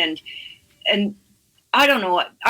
I need to pass over the microphone to somebody else because I feel like I'm bumbling here. But I think I read a really good article just recently, and I should dig that out again. And they explained that all very well, how the men, the pressure would make them become less masculine in their ways of thinking, in their ways of running an organization or whatever it was they were in, whatever role they were in. So really everybody stands to lose in the end. And of course, those that we don't want to be antiseptic about, they know that full well. And they are the hidden hand who have brought this about. But bringing it full circle to my original concern today was some of the things I've heard from men, or the blowback from men who are just absolutely hating on women. And I'm thinking, oh my goodness, this just blows me away. It was very disturbing. I actually lost sleep over it. Okay, over to one of you. I was just going to say, what we've got is a gradual effeminization of the whole of our civilization. That's really what's happened. If you think about, I hear young males, I'm not really going to call them men, and I'm not picking on them, but because this is just a simple point, we might have even mentioned this 6 months ago, they over-enunciate, and they're very clear and delicate in the way that they speak, right? They speak in a more feminine way, many of them, far too softly spoken, as if they're never, ever going to really bark. It's as if they can't do that. It's as if they've not got any force in their gut. It's gone.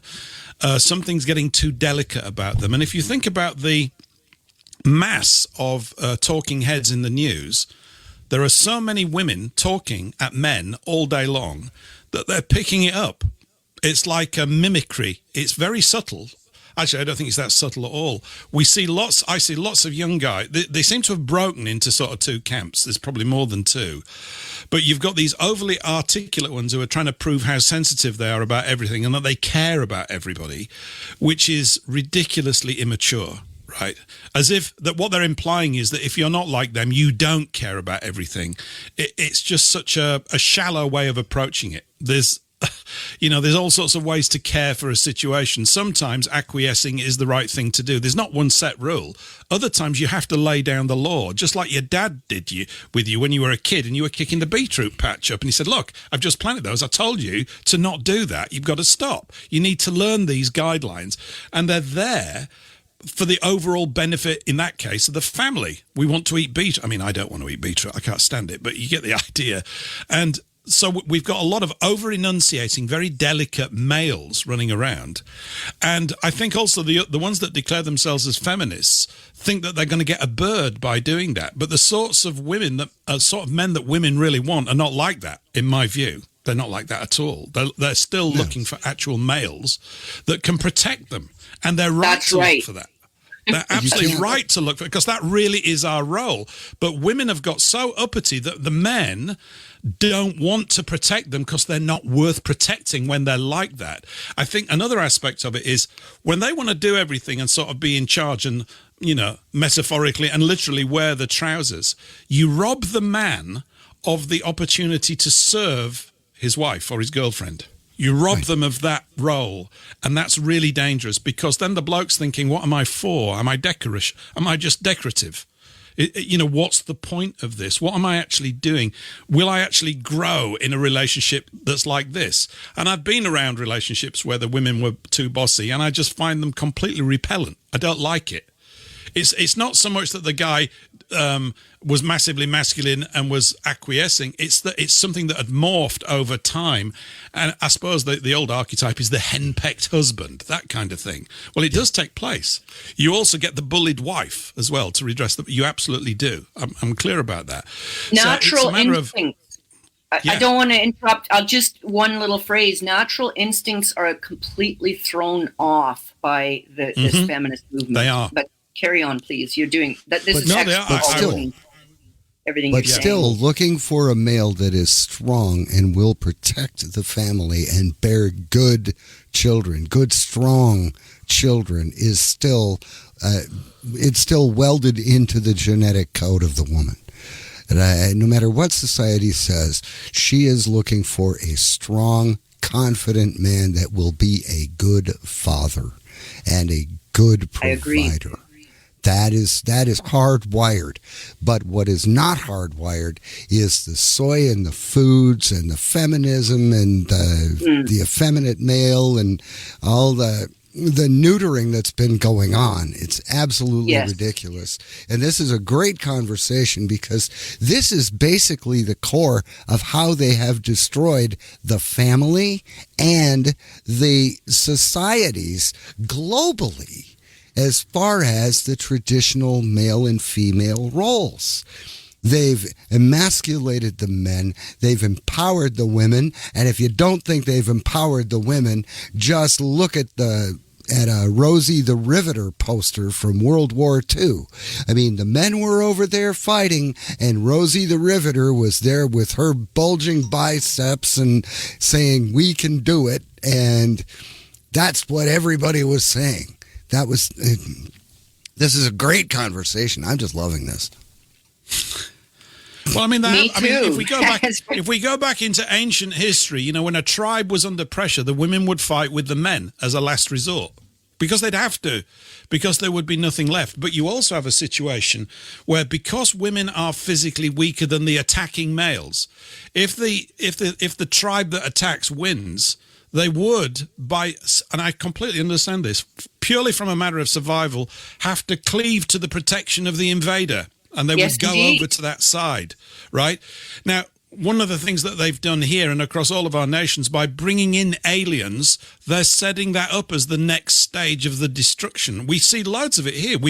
You have more women out arguing for the rights of migrants to come in and turning a blind eye to what they do once they're here. Not all of them, mind, but there didn't used to be any of it because they weren't here.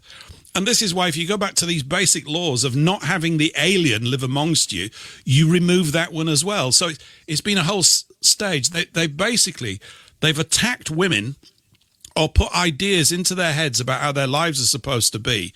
And I'm not saying that they haven't improved in some regards. They have. But it's all a matter of actually finding that optimum point of duty. I think I mentioned that I saw this priest giving a speech about a good marriage, and what he said was, and he was celibate, so I found that quite funny as well, and I think he did. But he said the essence of a good marriage is that the husband and the wife absolutely will not give up on one another. Absolutely will not. And that's what it's all about. It's that I think women are looking for in blokes. If you look at all the sort of dating culture that's sprung up because of the dating apps and everything, and it's like blokes are rated by how much money they've got. And I'm going, yeah, that's never going to be the basis for happiness. It's not going to work. I need all this money because when we go out to a restaurant, it costs me $400. Okay, well, stop going to restaurants. Oh, I can't because I've got to go out with all my friends and I've got to take these pictures and put them on my Instagram account. And it's a kind of false life. The whole thing is like a permanent party that's got no substance to it because it's not building anything. It's just one distraction after another. And now they're hitting their early 30s and they're getting sad. They're going, I can't get a bloke. And there's a bloke I turned down 8 years ago and he won't return my calls. No, he won't. Because, guys just find a lot of them are finding it's just too much trouble. Another interesting thing is and I've often thought about this when I was young, about really astonishingly beautiful women physically. I don't know how they cope in life. I would have thought that every bloke in the world is going to be hitting on them. But apparently this is not happening either. There's been a reduction in that. Blokes are beginning to look at these women thinking, that's just too much trouble. I'm not going to be able to deal with that. It's more trouble than I want to find out whether we've got something in common. So it's the males, by acquiescing to this, lose their masculinity. And in that point, the whole thing, that's the second stage of it. And then you've got this destruction of people being able to bind together and knowing that the reason you exist is because your mother and father got together and did the hokey cokey because it was all done right and you rocked up and you were looked after in a loving family. At least I was, right? I know it's not true for everybody, but I was. And you think, you don't even question it because it's completely natural. It's how it's supposed to be. It's how we've been for tens of thousands of years. And yet within 100 years, that's been smashed to bits because of brainwashing, basically, a bombardment. You can have it better. The grass is greener on the other side. No, it ain't. Wherever you go, you take yourself, don't you? So you've still got, it's this thing about, I like old-fashioned words, and a good old-fashioned word is duty. And it really is about that. And the duty of the man and the woman is to the marriage. Because that's what you do. You go, hey, we're a team now. Yeah, we're like a little company. Yeah, we are. I mean, there's some wonderful things. There's a film I've mentioned before, one of my favourite films ever, that for me has got the greatest love story in it of all. It's not an obvious one. It's Hobson's Choice, which takes place in the north of England, in Wigan, in the early 1900s. That's when the play was originally written. The film is by David Lean, and it's just an amazing film because it's got Charles Laughton in as Mr. Hobson, who runs this boot shop. The love story is between his eldest daughter, who he says is on the shelf because she's 30. Right, she's 30 years of age, so she's on the shelf. Maggie, she's called. You'll never get wed, and all this. He's completely crystal clear about this in the opening part of the film. And his boot hand, Will Mossop, and Will Mossop is a brilliant cobbler. He's a brilliant cobbler, and Maggie recognises his value. So she decides, without him even knowing this, that he is going to be her husband. You want to see real proper feminine power? It tickles me somewhat rotten when I watch the film. It's brilliant because she calls him into her room and she says something like, I've had my eye on you and what I see, I like. And he's getting all sort of embarrassed and fumbling with his hat. He's going, I don't know what you mean, Miss Maggie, and all that.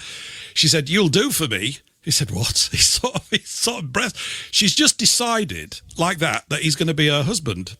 And he says, well, I've got to tell you, I don't love you. She said, oh, don't worry about that. It's not important.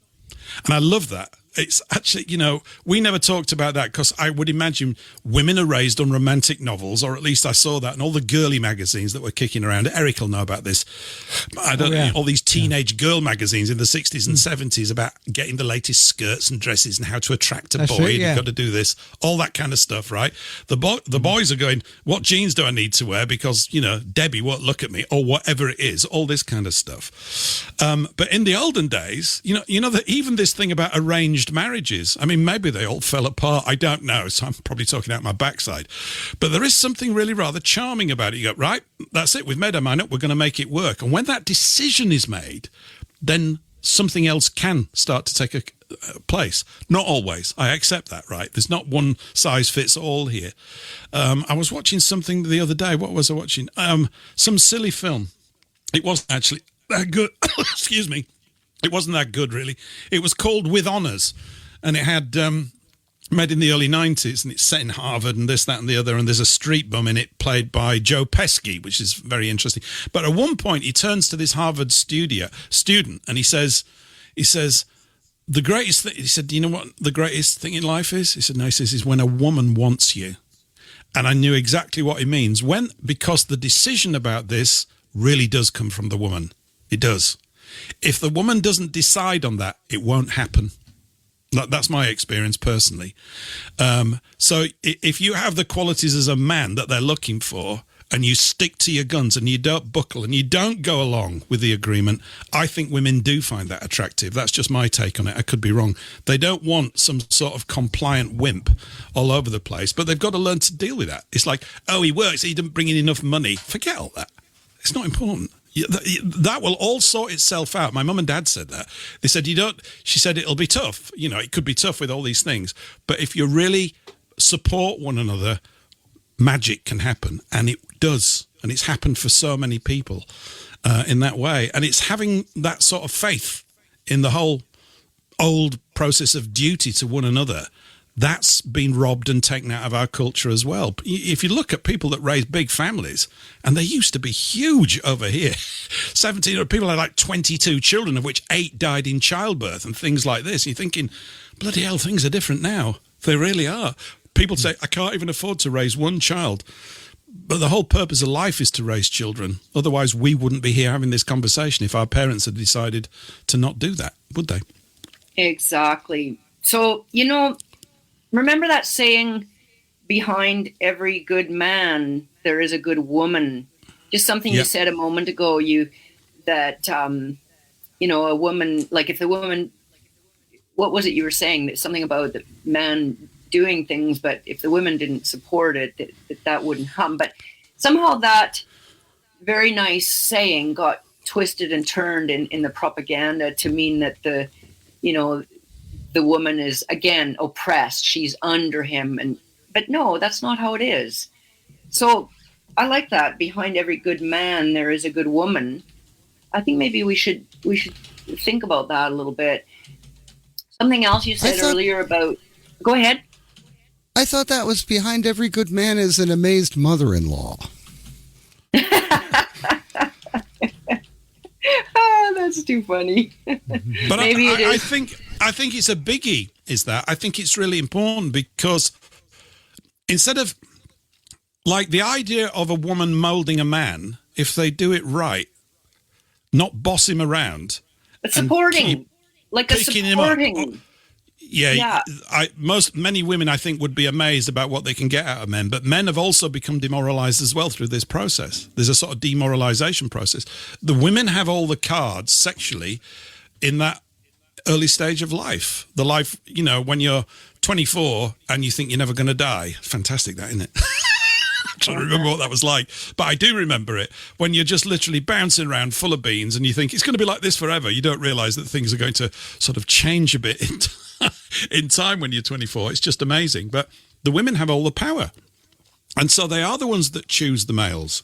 And that's how it's always been.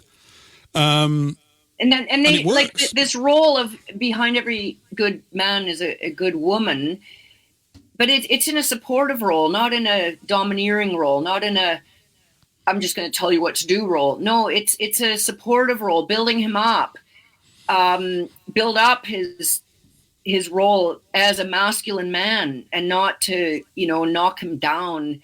And so that needs to be understood the way it really is in the natural order of things, right? I think that whole notion got twisted and turned, as well as everything else getting twisted and turned in this destruction of the family, which was very deliberate, which is very communistic, by the way. I mean, it's like the number it's a very important tenet of communism is the abolition of the family. Yeah. That got turned around by stupid people. Because if you look at it logically, behind every good man is a good woman. She's behind him, supporting him. Hello, people! Who's out front? I mean, really. Yeah, I mean, it doesn't mean it's right. better. It just means it's different. You've just got different roles to fulfill. And I think, although it's a bit of a sort of, what was I going to say? I don't know what I was. Well, in terms of lifespan, women live longer than men. Used to. Maybe the change in our industrial lives for men now means that we are living longer. I don't really know. Not that the duration of life has necessarily got much to do with the quality of the life that you lead, but men used to be called off to war and would die young a lot. I always thought the Spartans had that right. You weren't allowed to go fight until you'd sired a child. You couldn't go fighting. Because you needed to leave. And in fact, in some cases, until you'd sired a son, because otherwise you'd lose all your warriors, right? That's right. There's be nobody to defend the tribe in 20 years' time. If you just go off and peg it, what we're going to do? So all of these things are quite, that's oppressive, and this, that, and the other. We should be allowed to do what we want. Not if you want to be part of the tribe. See, there are commitments that we have to make. If you want the benefits, of course, we're being forced to have these benefits, which they tell us are good, and we don't want because we're not consulted at all in regards to these things now. But I think in the older tribal societies where we're literally moving around at the speed of our legs, or if you're lucky enough on the back of a horse, that's as fast as life went, and everything's slower, there's more time to see things and to build it up. So these systems of family security are natural. They're built up because of the pressures of nature and the pressures of any warring tribes who might get a little bit jealous of the amount of wealth you've just created, because unfortunately human nature has tended to show that they're going to come down the road and try and kick shit out of you. And so you need to say, well, we don't like the idea of fighting other people because we know it results in death, but we're going to have to take measures to anticipate that because we see that it keeps happening, and we'd be foolish to not at least take steps to prepare for it in some regard. Of course, that gets mangled as well, but I think a great deal of it comes from that. On a really primal level, if we want physical, fleshly life to continue, you've got to set up the conditions to be able to do that. And that's how these roles generally have come about. Men being just, they have a different aptitude set to men to women. Women have, we say this, don't we, that women have got the ability to multitask in a way that men don't. I think this is true. And there's this thing that connects the two parts of the brain called the corpus callosum, I think it is. It's like a big trunk between the left and the right hemisphere, and it's thicker in women than it is in men, because they scope in a better way. Women are also sociably far superior to males as animals, certainly in the early years. Men develop in a different way. You need to be around a bit as a bloke if you can make it. Many didn't because they get killed in battle. But those that would develop a different type of form of thinking. I mean, blokes are the creatures that do want to go off into the cave and figure out how to design a hovercraft. There's many guys that want to do that. It's just built in us. What can I come up with? How can I contribute in some sort of way? Only to get discouraged because you're a bit too thick and you can't do it. So you do something else. But it's generally a tendency that men are quite happy leading a solitary life. But for women, that is not all good. And of course, it's terrible for the tribe because you've got to get together to produce the children. Like one of the most harmful things that has happened to us is to tell us they tell the adults, but they also tell the children that you are all the same. With all these little boys and little girls only develop differently through social engineering, which couldn't be further from the truth. Like it's the opposite, right? So the social engineering has caused them to think that they are all the same, but it's only because, parents dressed the boy in blue and dressed the girl in pink and gave her dolls to play with and gave him trucks to play with, that they develop differently, which is so incredibly false. And actually, it's interesting because I remember my friend, she had children before I did, and she ended up with 3 sons. And I remember her saying to me with such forcefulness and adamance that boys are definitely different than girls. Like, they just are wired different. And I wasn't arguing against her. I just found it an interesting statement that she was saying with such strength of conviction. And it's just that we were surrounded by the message that, no, the only reason they turn out a bit different is because bad parents are directing them, you know, putting them in a different stream with different toys and different clothing and treating them differently. And so that's the only reason these little boy children will turn out differently than the little girl children. And I always remember that, how my friend, you know, there she is dealing with 3 rambunctious little boys and just saying, oh, I don't care what you say. Not that, like I say, I wasn't arguing against her. I was listening, but I don't care what anybody says. I don't care what you say. I don't care what anybody else says, but boys are wired differently than girls. And I found it really are. Yeah, they are. Of course they are. They're very different. You know, there was a thing they did years ago. I'm sure I've mentioned this before, and I'll no doubt mention it again when we keep going over this ground. They did an experiment with a mother who had a son and a daughter about how little boys and little girls deal with the physical universe. And they were in the garden, and while the little girl was playing in the garden, they put a fence up between the garden and the house. And so she comes back and she can't get to her mum, right? Because her mum's on the other side of the fence. So the little girl just starts to communicate. She goes, "Mummy, mummy, mummy," and this goes on. "Mum, mum, come here, mum." Mum doesn't come, right? That was part of the thing. So that's the sort of, I know this is very simplistic stuff, but it does illustrate a point. So that's how the girl responded to, "I'll talk my way through the problem. This is the way that I'm going to deal with it. I've got to communicate with someone who's going to sort it out." The boy comes up to the fence, says, "Mummy, mummy," a couple of times, sees nothing's happening, looks at the fence, climbs over it. That's the difference. Or it used to be the difference. There's a different sort of approach. Blokes are looking at what is, not who's going to help them. They're going, "I can sort this out. I can deal with this. Hang on, let's have a cup of tea, work it out, we get it sorted." And this is a different approach to dealing with things. That's because blokes have had to deal with practical threats in the field, you know, being chased by a tiger or something, for thousands of years. You just go, and that's why you have your mates around you as a bloke. You go, there's some situation we can't cope with. So you're thinking in practical ways about coping with the threats of the physical universe.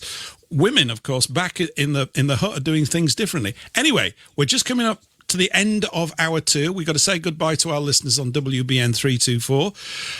We'll be back again at the same time in England and Britain next week. That is 8 o'clock. But at your new time in America of back to the old time of 3 p.m. US Eastern, whatever it is, midday US Western or Pacific time. Okay, so you can figure it out wherever you are. Yeah, but we're back at the same time next week because you've got the joy of your clocks going back, so you get an extra hour's sleep on Saturday night, which I'm sure you're all looking forward to.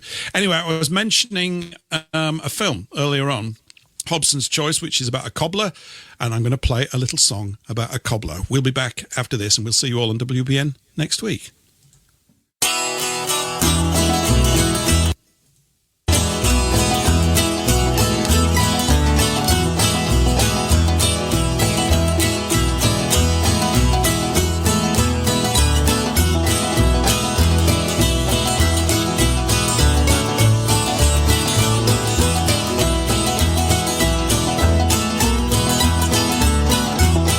I am a rich old cobbler, and that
Shoe Cobbler by the New Mules. I love that little song. It's fantastic. That guy can make my shoes anytime he likes. So it seemed appropriate, really. We were talking about cobblers. We're still here for another hour, by the way, for US listeners. I know you think the show's ended. It hasn't, because our clocks are different and all that kind of stuff. Anyway, where were we before I started talking about a load of cobblers? Little boys and little girls are very different. I discovered that at a very early age. Yes, I got to the age where my dad took me to one side and he said, "Son, Boy Scouts and Girl Guides. Remember that, you won't go far wrong." Your dad's got a lot to answer for, Eric. He has, hasn't he? on a slightly more civilized basis, comment in here from Made in Cornwall says, "I remember the boys at playgroup would always make guns out of stickle bricks. Yay! And the boys just wanted to play rough, you bet, instead of craft making, which the girls loved." That's right. That's exactly right. I don't think boys need to go to school till they're at least 11. They should be just let loose in woods every day. Get in there with some rope, get covered in shit, get to it, and then they can sit down and learn stuff after that. You know, it's much more important. You know what else I've thought of now in recent times, and I don't know, maybe other people will comment on this, and it's just a thought I'm kind of thinking out loud here, but maybe the day it should come again where, well, first of all, I should say that I think people should take their children out of the public school system. It's nothing but pure poison these days in many, many regards. But okay, let's say we did have a healthy, school system that wasn't lying to our children and telling them, "Oh, do you feel more like a girl today or a boy? Oh, well, we'll keep that secret from your parents." All this stuff, right? That just as a backdrop to what I'm about to say. But if we were to have schools which are good schools and functioning, maybe it is something to consider to go back to schools for boys and a different school for girls. I mean, when I was growing up and we heard about that from, past times, or there were even that was still going on in some places, there were boys' schools and girls' schools. And we just thought, oh my goodness, how awful, how primitive, how stupid, how whatever else words we use to describe that. But maybe that notion is actually a really healthy notion. What do you all think? I'm for it.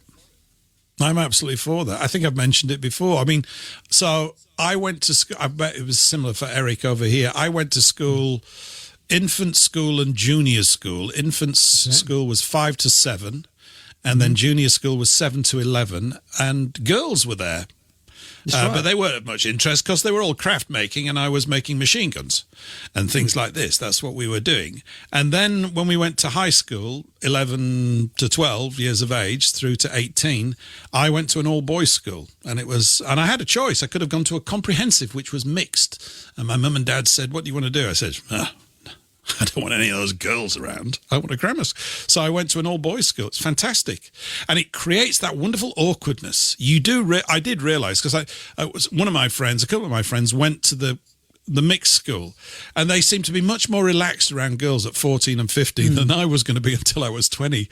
And I don't mind. Looking back on it, I think it was really pretty cool, actually. I ended up becoming sort of immersed in books and doing sorts of really boy-y things and stuff like that. And I'm glad of it. I wanted to do that. And I was, all of our masters at school were men. Well, nearly. They were males. Some were really fantastic. Some were fantastic. Some were, and of course, the verbal abuse amongst boys is where you learn your craft. It really is. And it's where you learn where the line is, and you get whacked and all this kind of stuff. I don't think they had much of that going at the comprehensive. They're much more gentle on the students. I don't believe that. A good beating never did anybody any harm. No, I'm not into corporal punishment per se. It's ridiculous. And there were some masters, of course, that were out of order. But I think it's good. And then I remember when we were about the last 2 years, known as the sixth form. Was it called that where you went, Eric? Did you have a sixth form? Sixth form. I mean, I went to an all-girls school, so that's nice. This would explain your developed nature. I understand now. It's all getting clear. It's all getting clear now. No, actually, it's a comprehensive I went to, and it was mixed. Yeah. Was it? Yeah, right. Well, I remember they had a party.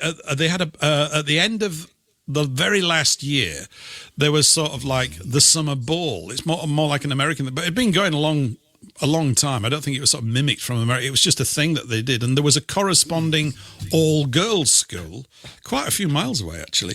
And that year it was held at our school. I think it would alternate. You would either hold it at the girls' school one year and then the next year. And all these girls came over in coaches and everything. And it was wonderfully awkward and rubbish. But I don't forget it. It was great. Some of the boys actually did have the bottle to go up and talk to the girls, which was really quite fun. So I'm nearly 18 years of age and completely backward by today's modern standards, and quite glad of it. Because they don't need to teach all this stuff that they say they need to teach at school is just indoctrination. I wouldn't allow them to do sex education at school. I'll tell you, I'd just stop it immediately. There wouldn't be teachers on this. Oh, no, you've got to have this, that, and the other. No, they talk to their parents, they sort it out. And it's down to the mothers to talk to the girls, because you're robbing the role out of the mothers as well. Well, the mothers talk to the girls and go, you be careful like this, or your dad will give you a belt, right? Okay, got it. And if you meet a boy, you bring him back home, and me and your dad will let you know whether it can carry on. All that kind of stuff. You go, this is a bit formal and strict. Yeah, it is. Don't worry, you'll get your freedom. Life's, you've got plenty of life in front of you. It's fine.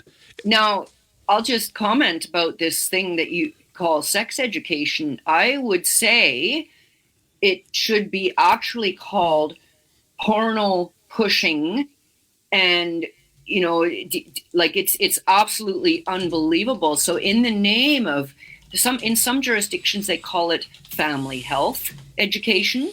In other jurisdictions, they'll call it various things. In British Columbia, the province where I now reside in Canada, they brought in this program a number of years ago, and they did so with stealth.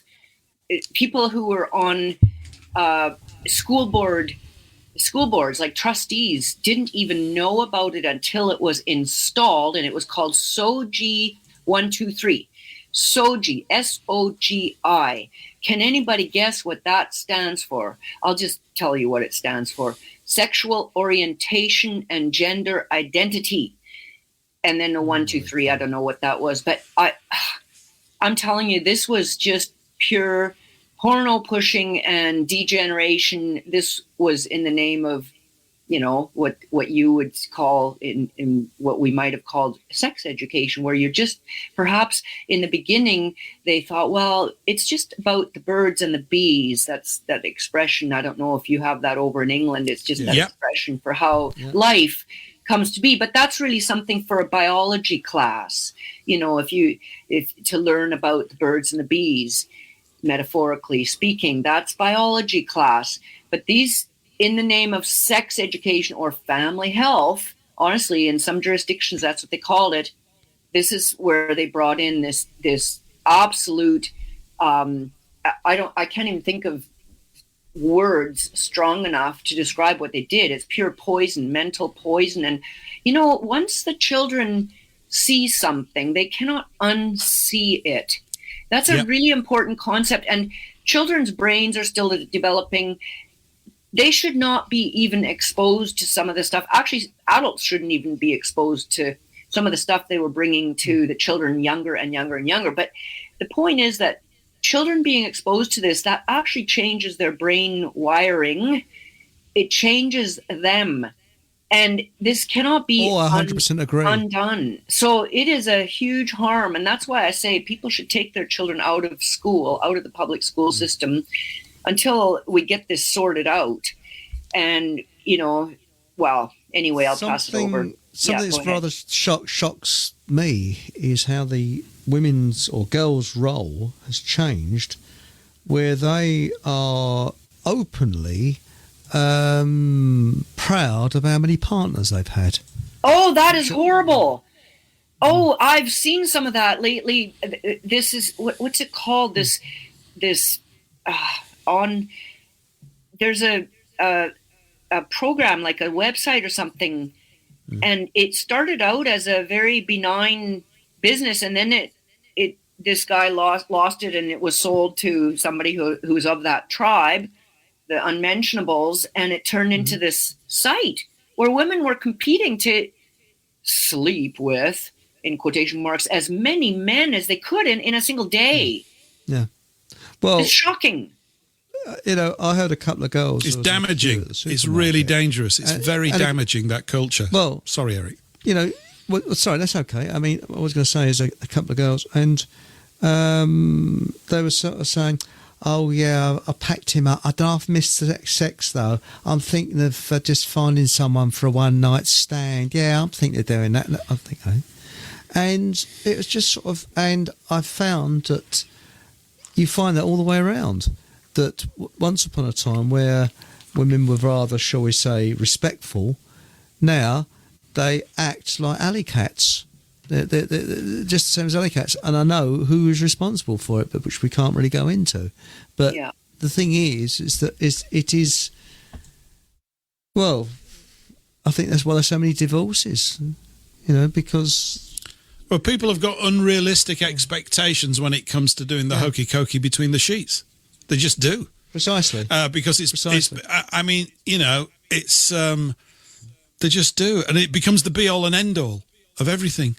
And why? Because it's talked about so much. There's so many bits that go to make it up, and long term, something else sorts of replaces all of that. It's much subtler. This is why when I was talking about that thing where Maggie says, "I'm going to literally marry you," and he says, "I don't love you," she says, "Don't worry about that. That'll come along." It does, in a way. I think not for everybody, but I think through a dutiful thing. But we've been led to have these colossal expectations about all this kind of stuff, right? And you hope that magic happens for all people. But I suppose it can't or doesn't for everybody. And it's a delicate thing. You've just got to go... You see, when it gets systemized, which it has done, you're removing all the chances of sort of spontaneous little sensitivities and instincts at play. We've talked about this before. I did a show with someone a few months ago about the perfume industry. I think we might have mentioned it here before. Perfumes are really damaging to the courting process, because they block out the natural pheromones that the two people are giving off. And these are picked up subconsciously because what it tells the woman is, if I get together with this guy, we're going to have healthy children. It's to do with the way the guy smells and the way the woman smells naturally. I know this sounds sordid, but it's just true. Look at it in nature. Scents and glands for scents and stuff like this are really important. So when people get into all these perfumes and stuff, what they're doing is they're actually mangling up the natural instinctual courting process. So I was thinking that you should have we need dances where everybody turns up and no one's allowed to wear aftershave or perfume. Not that I'm on the market for that kind of stuff, but you get the idea. Every single thing that we look at that's modern interferes with it. It confuses the signals. It reduces them. It impairs them. I have a question for Monika. Yeah. Monika, have you heard of Marie Stopes or Margaret Sanger? Oh, the word Margaret Sanger is familiar. The other one isn't familiar to me, but I couldn't tell you right now anything about. Eric, you know Marie Stopes. Yes. Oh, yes, Stopes. Personally, Stopes. Yes. That name, birth control. That name is familiar. But go ahead. Right. She was one of these characters that promoting birth control early on in the turn of the century, after World War I into World War II. And then to this day, they have in the UK these things called Stopes clinics, which are women go to get their birth control and men go to get fixed. And in America, in the USA, we have what's called Planned Parenthood, which is Margaret Sanger's operation that she started. Mm-hmm. I was wondering what they have in equivalent in Canada, if they have anything up there. I can tell you that, I mean, this was just one of the most upsetting things to me, that the teachers in school, and this would be about 15 years ago or so, they were coaching the children who were clearly underage. Like, I think this might have been as young as 14 years of age, maybe even younger, but they could go to the doctor, get themselves prescription for birth control pills so the girls, without the parents' knowledge or consent. I pretty much flipped a lid on that when I learned of that. And I don't need to go into the details of, how this all came to my attention. It actually still hurts me to this day when I think about it. So this is what they are doing in the schools. Another thing that they're doing, and that was then, it's probably far worse now. But so everybody's all the systems are going along with this anti-family stuff. So the doctors, they're going along with it. They don't need to have the girls' parents there to consent or even to consult with, or even just to have the knowledge. They can prescribe birth control pills to these young girls who have just barely reached puberty, which changes the body. It's even worse than that. I mean, that is a evil thing. They have abortion pills now, so they could give yes. anyone in a child. Well, basically. Yes. So, but think about that. The school is coaching these girls to go to the doctor. Don't talk to your parents. Just go to the doctor, and then the doctor goes along with that. To me, that is, evil is the right word, Patrick. I'm going to mute myself now because I'm going to get carried away here. It made me so angry when I learned that. It makes me so angry to this day. Well, go for it. Do you know what they're voting on in this country? Bringing the abortion up to birth. Oh. Yeah. Seriously. Yeah. Here too. They had that in New York. Late stage abortion.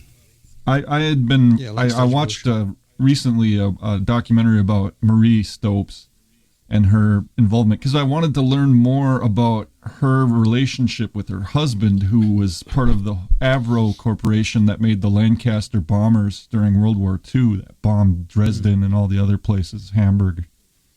So it's just, to me, it's very concerning to see that was a policy of the government. It's been something that has implications as far as society is concerned, and it wasn't just schools, it was the military. It was brought in as a purposeful thing to get people not to conceive of children anymore, and to, and as a consequence, that's where we're talking about people being replaced here, because you have cultures where they're promoted to have children. They come from strict, for instance, Muslim countries, where their sexual mores and morality is such that they have children in large families, because they don't have this idea of birth control and abortion on demand, and basically sterilizing people.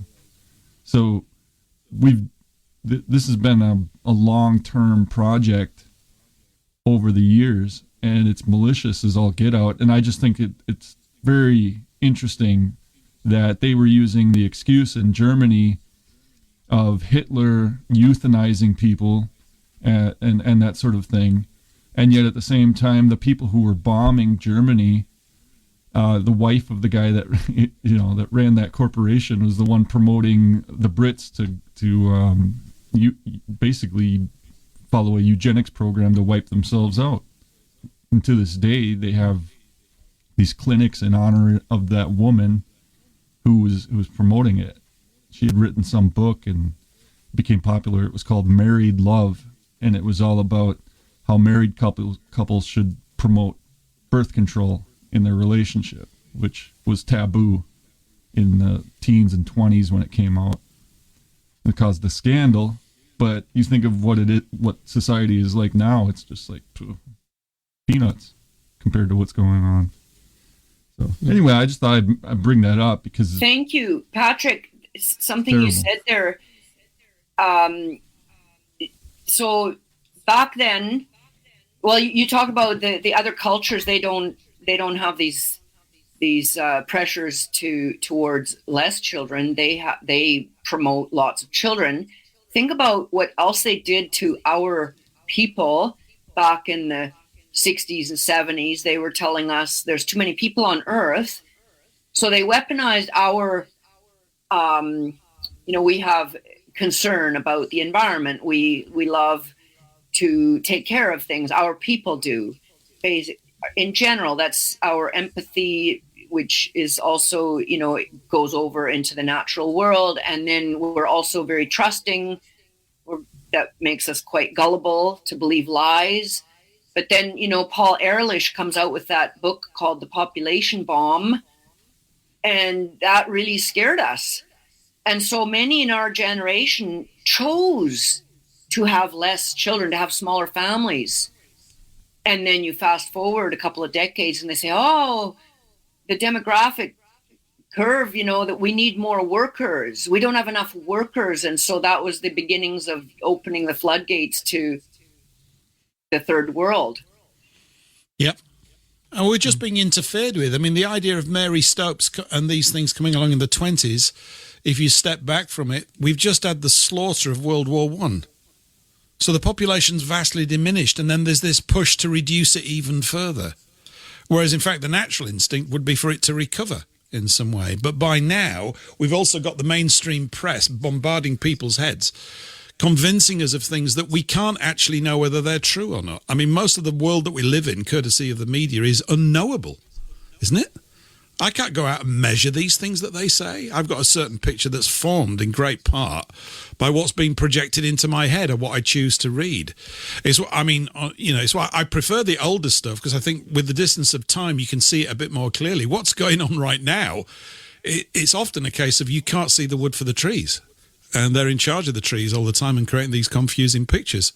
So everybody kills one another in World War I. Then you're supposed to not start having babies. Then there are too many people. And this is all primarily we're talking about things directed at our people. Because I know back about 1905, we accounted for something like 31% of the world's population. Now, numerically, we're now greater, but we now account for something like 10%. Or less. Yeah. Yep. And all of these things we've talked about dovetail into that as an outcome, which, of course, is, as I think you mentioned earlier on, it's definitely on the International Communist Manifesto, the destruction of the family. But particularly the families of one particular racial group are definitely on the list. Right. And you could even, and if you think about civil wars as well, which are the most uncivil warfare that ever takes place, it's almost like males competing for the remaining females. There's something really savage about civil wars. They're terrifying, really. They're worse than any other one. And I think by extension, you could say, because we are racially of the same kith and kin, that the wars in the last century between Britain and Germany fall, in part, into that category.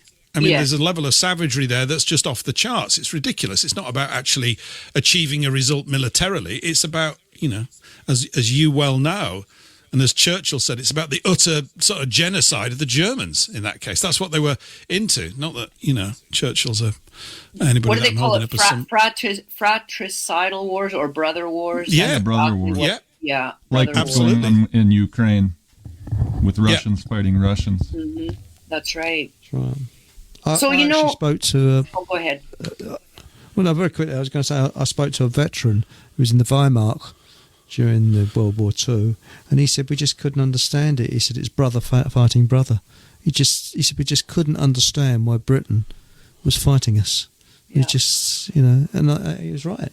My mother kind of spoke along those lines too, especially when she brought up Dresden.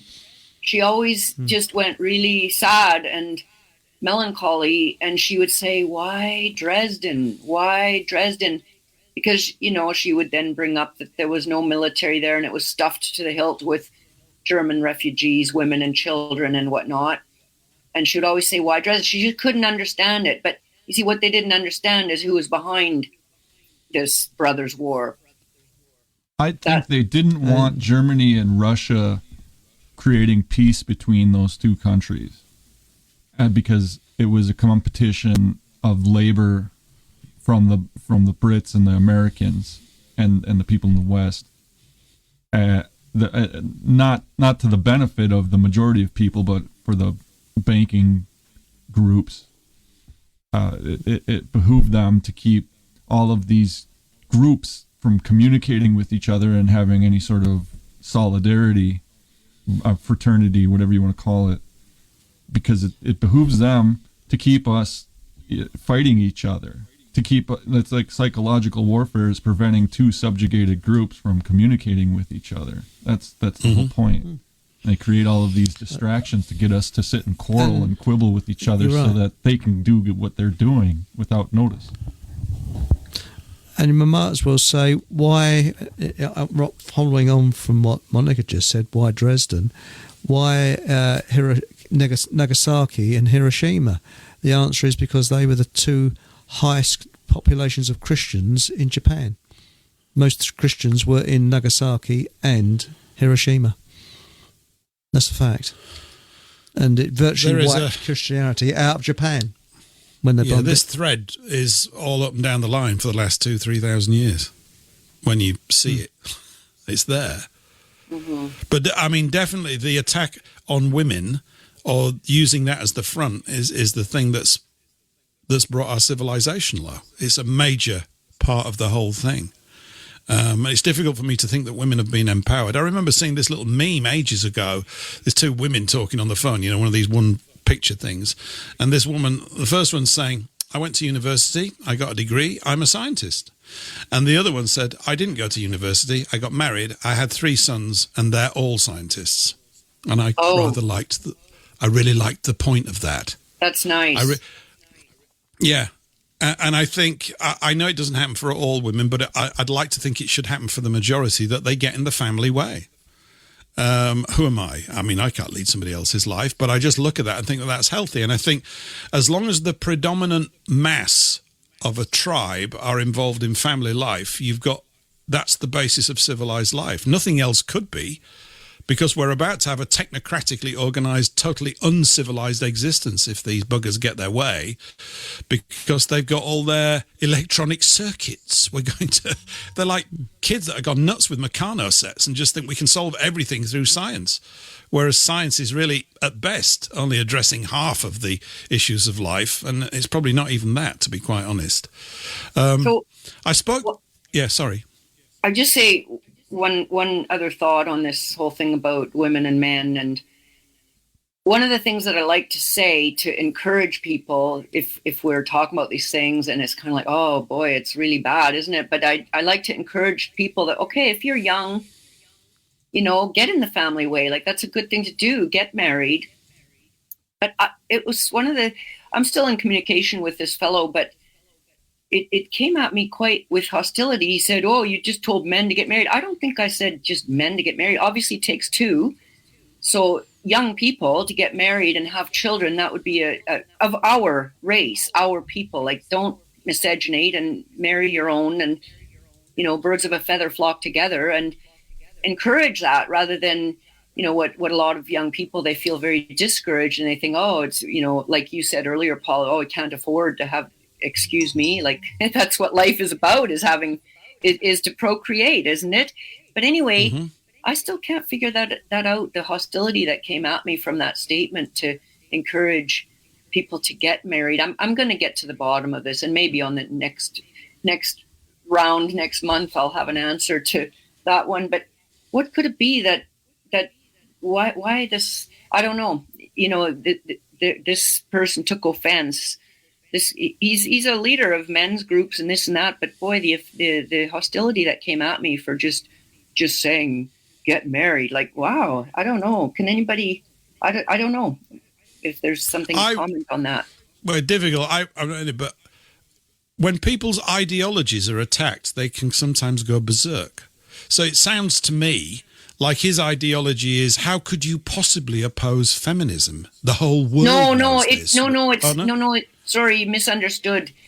This would be the opposite of somebody who has taken on the ideology of feminism. But there's hostility, like what I said at the beginning of when I first joined you today, that the mistake that's being made is that some men are now, okay, we're recognizing that, gee, women in power, that's not such a good thing. And women in over, when you have this feminization of institutions by having more women in these top positions of authority, you have decay in society, so they're taking it out on women directly. She's talking about MGTOW. Hating. Sorry, say again. You've heard of MGTOW? Men go their own way.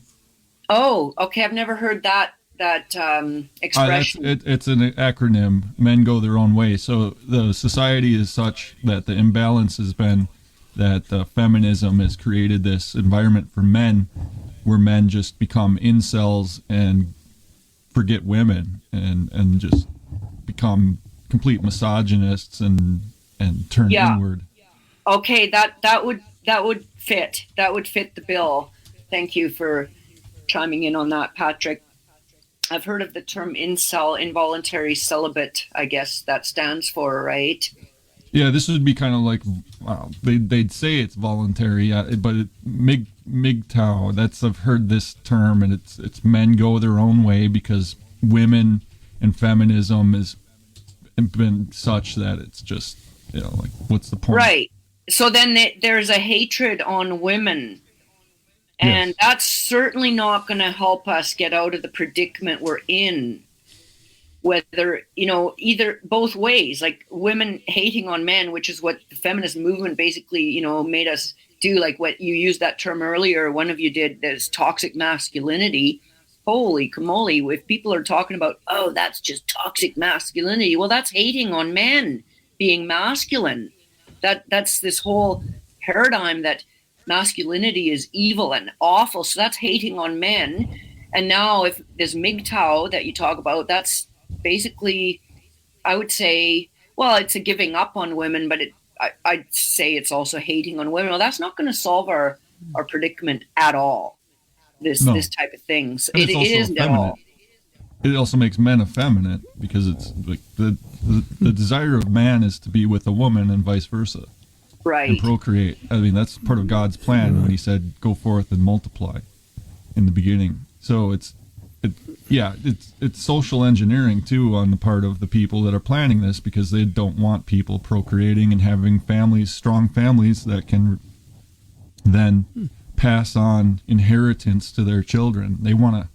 These people that are in charge are greedy, and they want everything for themselves and everybody else fighting each other so that they can get away with their crime. Well, Professor Gloria Moss, she wrote a book called Women See Polka Dots, Men See Straight Lines. And she was on my show. She's leading authority on the Great Fire of London, which it isn't. I'm going off at a slight tangent, isn't what we've been told. It's a complete pack of lies what we've been told, because the fire went the opposite way to the wind. It was done deliberately. But going back to and she reckons that she's looked into this, and she reckons that women prefer rounded shapes and men like straight lines. Men see the world in straight lines. And also, do you know that women's eyes, they can see much more colour than men can? Compared with a woman, a man is virtually colourblind. And that's why at Kodak's they only had women employed to do the colour, to monitor the colour photography. The sort of, the old days when you used to have to send your film away to be developed, because women can see colours much better than men. And the reason for that is when the men went hunting, women used to pick the berries, and they had to sort out between the poison berries and the non-poison berries, where the men were mainly long-sighted, so they could hunt better, and that's the way it's apparently it's come from. But wow, super interesting. Super interesting. Yeah, that is. Didn't know that. It's Professor Gloria Moss, MOSS, and you'll see that she. Not sure. I think she spoke on one of my shows about it. Yeah, it's very interesting.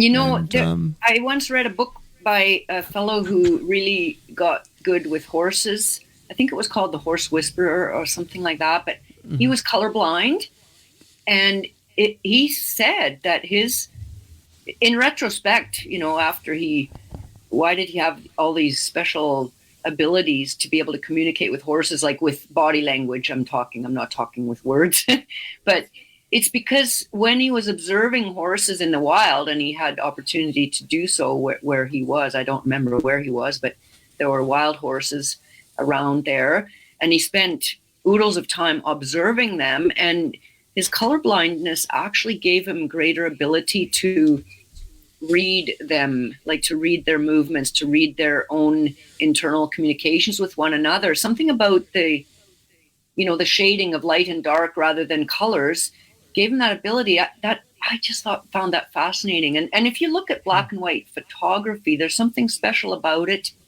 that you see things that you wouldn't see in color photography. I just find what you just said is so interesting, Eric. So atmospheric. Well, actually, in architecture, if I sort of design anything, I'll be very blunt here, it's like a brick-built shithouse, a standard H-bomb.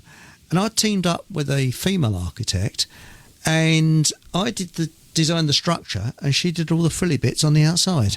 And it absolutely worked a treat. And we really got on like a house on fire. And because she couldn't see, I would build, what happened is she started doing all this frilly stuff, and the structure wasn't there. So being a bloke, I could see the structure, whereas as a woman, she could do all the sort of like frills and things like that. And we really did work well together, because we saw the world in a different way. Because I did a blokey, as I say, I'm a blokey sort of designer, and she's a female sort of frilly designer, and that's it. And this is why you can always tell the difference between a building that's been designed by a female architect or a male architect, or a detailer. Hey, Eric, different approach. What's your Castro joke? We were supposed to remind you. Oh, yes, the Castro joke. Well done, Monica. Well, I'm not sure whether it'll. I'm not sure whether it'll be one that goes across the Atlantic. Well, you see, on an American Air Force base, which there's very few of now in Great Britain, they wanted to remember Custer's last stand. You see, and this was way back in the 60s and 70s rather, when woke was just sort of coming in. So they decided to get one of these sort of very nice, sort of feminine type sculptures, to do this beautiful sculpture to show General Custer, Custer's last stand, you see.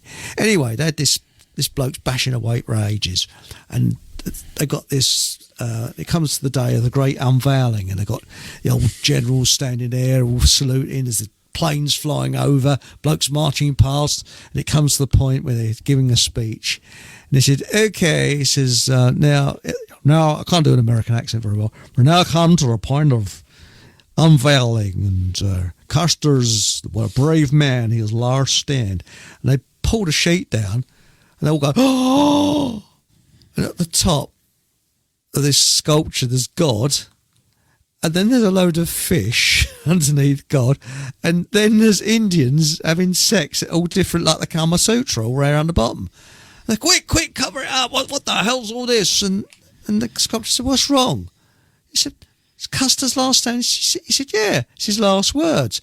Holy mackerel, effing Indians. Sorry, it's a terrible one, isn't it? I liked the telling of it. That's a really bad joke. That's a good bad joke. It's a bad joke, Holy mackerel, and then I didn't get effing it. Indians. Effing Indians, you say? Effing Indians. I didn't come out with the F word, I thought it is a family show. Oh, yes, of course. F-U-C-K, yes. I do get holy it now. mackerel, fucking Indians. Actually, that was one of my uncle's jokes. He told me that one, and we was all on fits of laughter with that because Good one. All right, that's good. By the way, I got there was a little post earlier today in the Telegram group with an interesting. I just had it in front of me. Oh yeah, Billy Peart wrote in. I put up a video today of Mr. Hitler with the music of Inception behind it. which you may or may not. I'll send it to you, Eric, if you've not seen it. It's 3.5 minutes. It's yes, please. Yes. I'll be extremely very moving, yes. actually. It's absolutely brilliant. Some brilliant photography in it. Anyway, he said, and I said I might throw this into the show, so thanks for this, Billy. This is just a change tack here for the last 20 minutes or so. He said, the Inception science fiction score has me wondering, if time travel was a thing tomorrow, and only to members of this Telegram group, or people behind the microphone here, what would we go back to advise Mr. Hitler of, and when? So if you had the option to go back and advise him of something that might avert the disaster or the outcome, what would it be? Difficult. Is it a good question? Is it? Well, with the invasion of Russia, people say the Operation Barbarossa, mistake, but Germany had no option at all, because the generals said, if we wait any longer, the Soviet Union, rather, I got that wrong, will attack us, and we haven't got the strength to hold them. We've got to attack them first.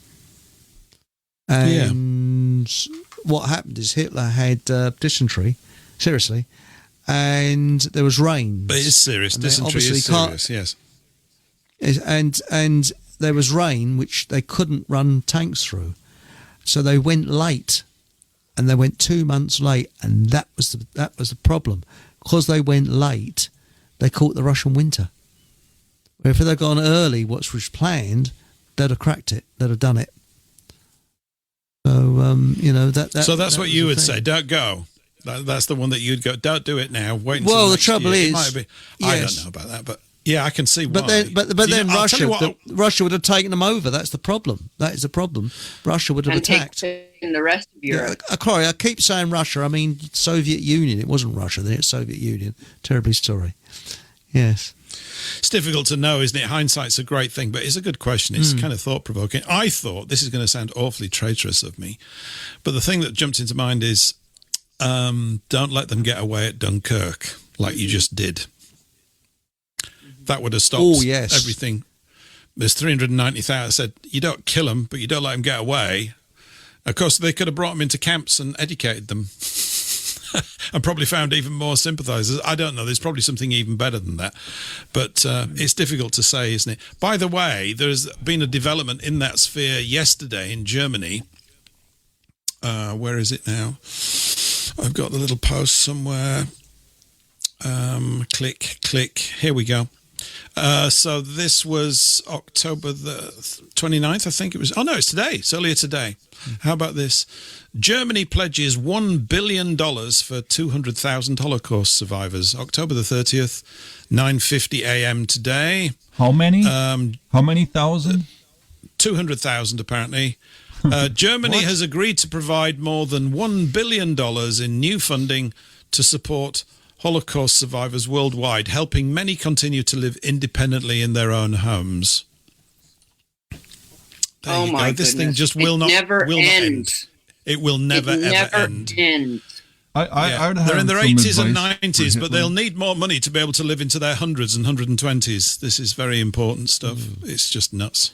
But what about those that are born afterwards? I mean, let's face it, they're only going to get...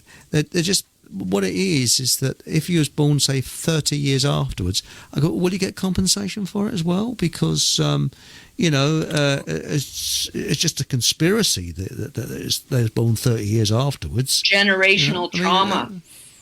That's it, generational trauma. That's the one. Yeah. They've used that. Yeah. They've used that, haven't they? Yeah. Have they? Yeah. Yes, they do. They have. Yeah. It's kind of the reverse in what they do to the Palestinians with the children killing. It's how they justify killing children. They're going to grow up to be terrorists, so we got to kill them.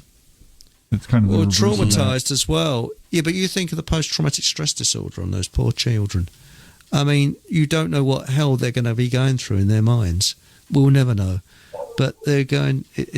I really feel for them. I think it's horrendous at such a young age to see to go through that. But I'll tell you an interesting show that you did, Monica. That was the one about Uncle H, whether he escaped to Argentina. I don't think he did, but that was quite interesting. The points she's bringing up. And they keep on and on and on. It's like a sort of an old organ that they keep winding up. But the funniest one I heard was a chap who said that he escaped to Argentina. It was called Operation Winnie the Pooh via Spain. Well, you know that Hitler and Franco hated each other's guts. They detested each other. And because I think as Hitler said that he'd rather have his teeth removed without anaesthetic than meet Franco. And there's this picture of them shaking hands and they're not even looking at each other. They just detested it.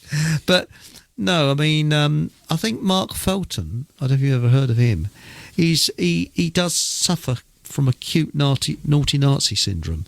But, well, no, not that acute, but it is pretty bad he's got it. But he's actually looked into it like a detective, and he's pieced together, and what he believes is that, yes, Hitler did die of his own hand, and so did Eva Braun, but they knew that they didn't have enough petrol to cremate the bodies, so they put them into a mass grave, and they got bodies that looked like the two, and put them in and burnt them.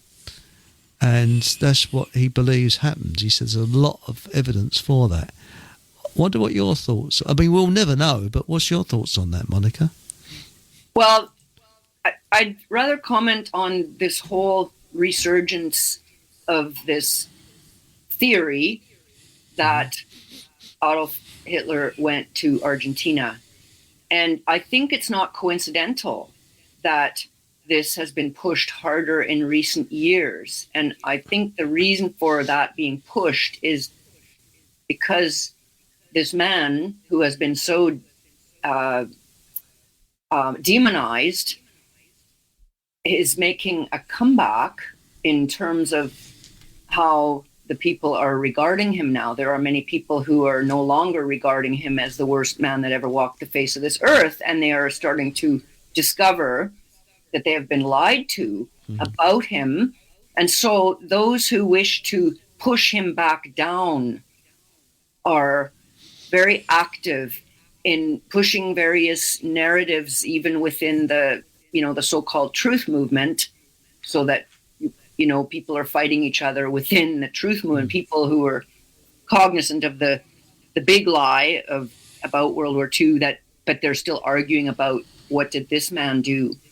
Did he die at his own hand, of his own free will in Berlin, or did he escape and live another couple of decades or so, just have a nice, live the high life in Argentina, which would make him a coward, you see. So this is a way of pushing him back down. It would make him either a coward or an agent, like that theory has also been bounced around a lot. And so it's a funny one. That one is, yeah. Yeah, an agent, right. And that he just jumped ship instead of going down with the ship, using the metaphor, I guess, for a captain of a ship. So that's. But as far as the details that you were asking me to comment on about what exactly happened to his body and that of Eva Braun, I don't want to comment on that because I really don't know. Yeah, I've heard a lot of Harry Cooper's stuff. He did the one on Hitler in Argentina. He has a respect for Hitler. I don't think it was, I don't think anything malicious regarding that, but it's just kind of an interesting theory. I kind of doubt it happened too. He got really mad. He kind of answered with an angry. I did publish on the website, the truthandjusticeforgermans.com.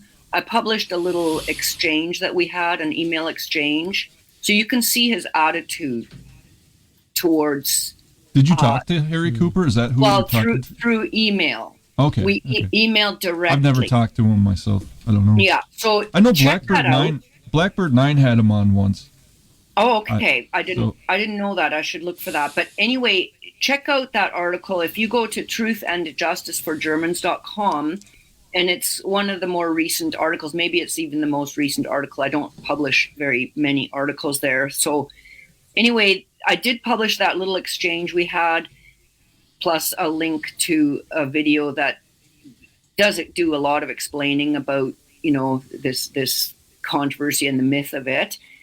And, you can decide for yourself the attitude. Like, he kind of says that I have a bad attitude, but I think I was quite polite to him. But anyway, so that's there. But while I'm talking about websites, I just think I must point this out before the end of the show here. We're coming up soon to the top of the hour, that on both that website that I just mentioned, plus my own free speech, Monika.com, I have posted Alfred's most recent address, because he has been moved from Stadelheim prison, which is in Munich. He was moved 2 days ago, so this is very, very recent. He was moved to another prison in Bernau. And so I've posted his address, and I just did that today because it was confirmed to me today where he is, in case people would like. And I do encourage people to write letters to political prisoners in general.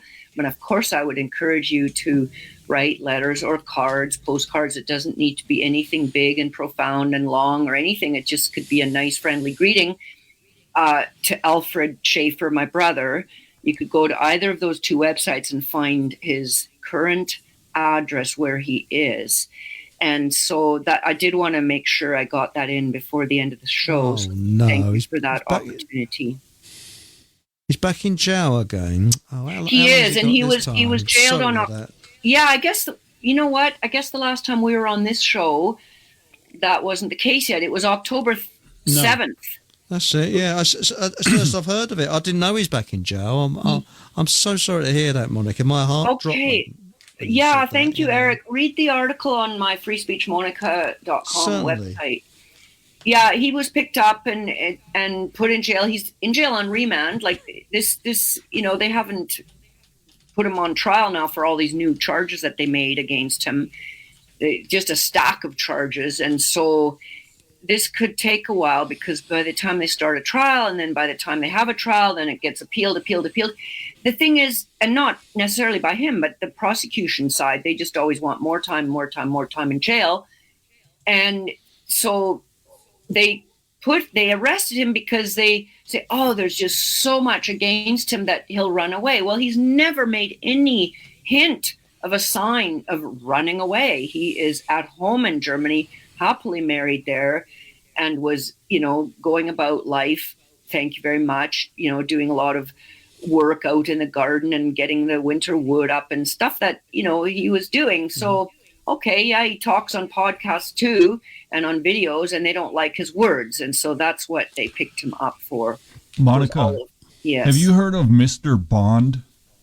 Yes, I've been in correspondence with him for several years already. Like I number my letters. I'm into the 20s already for letters to him. And yes, I have his address posted as well. That would be, oh gosh, I have a mental block right now. Philip Hassler in Austria.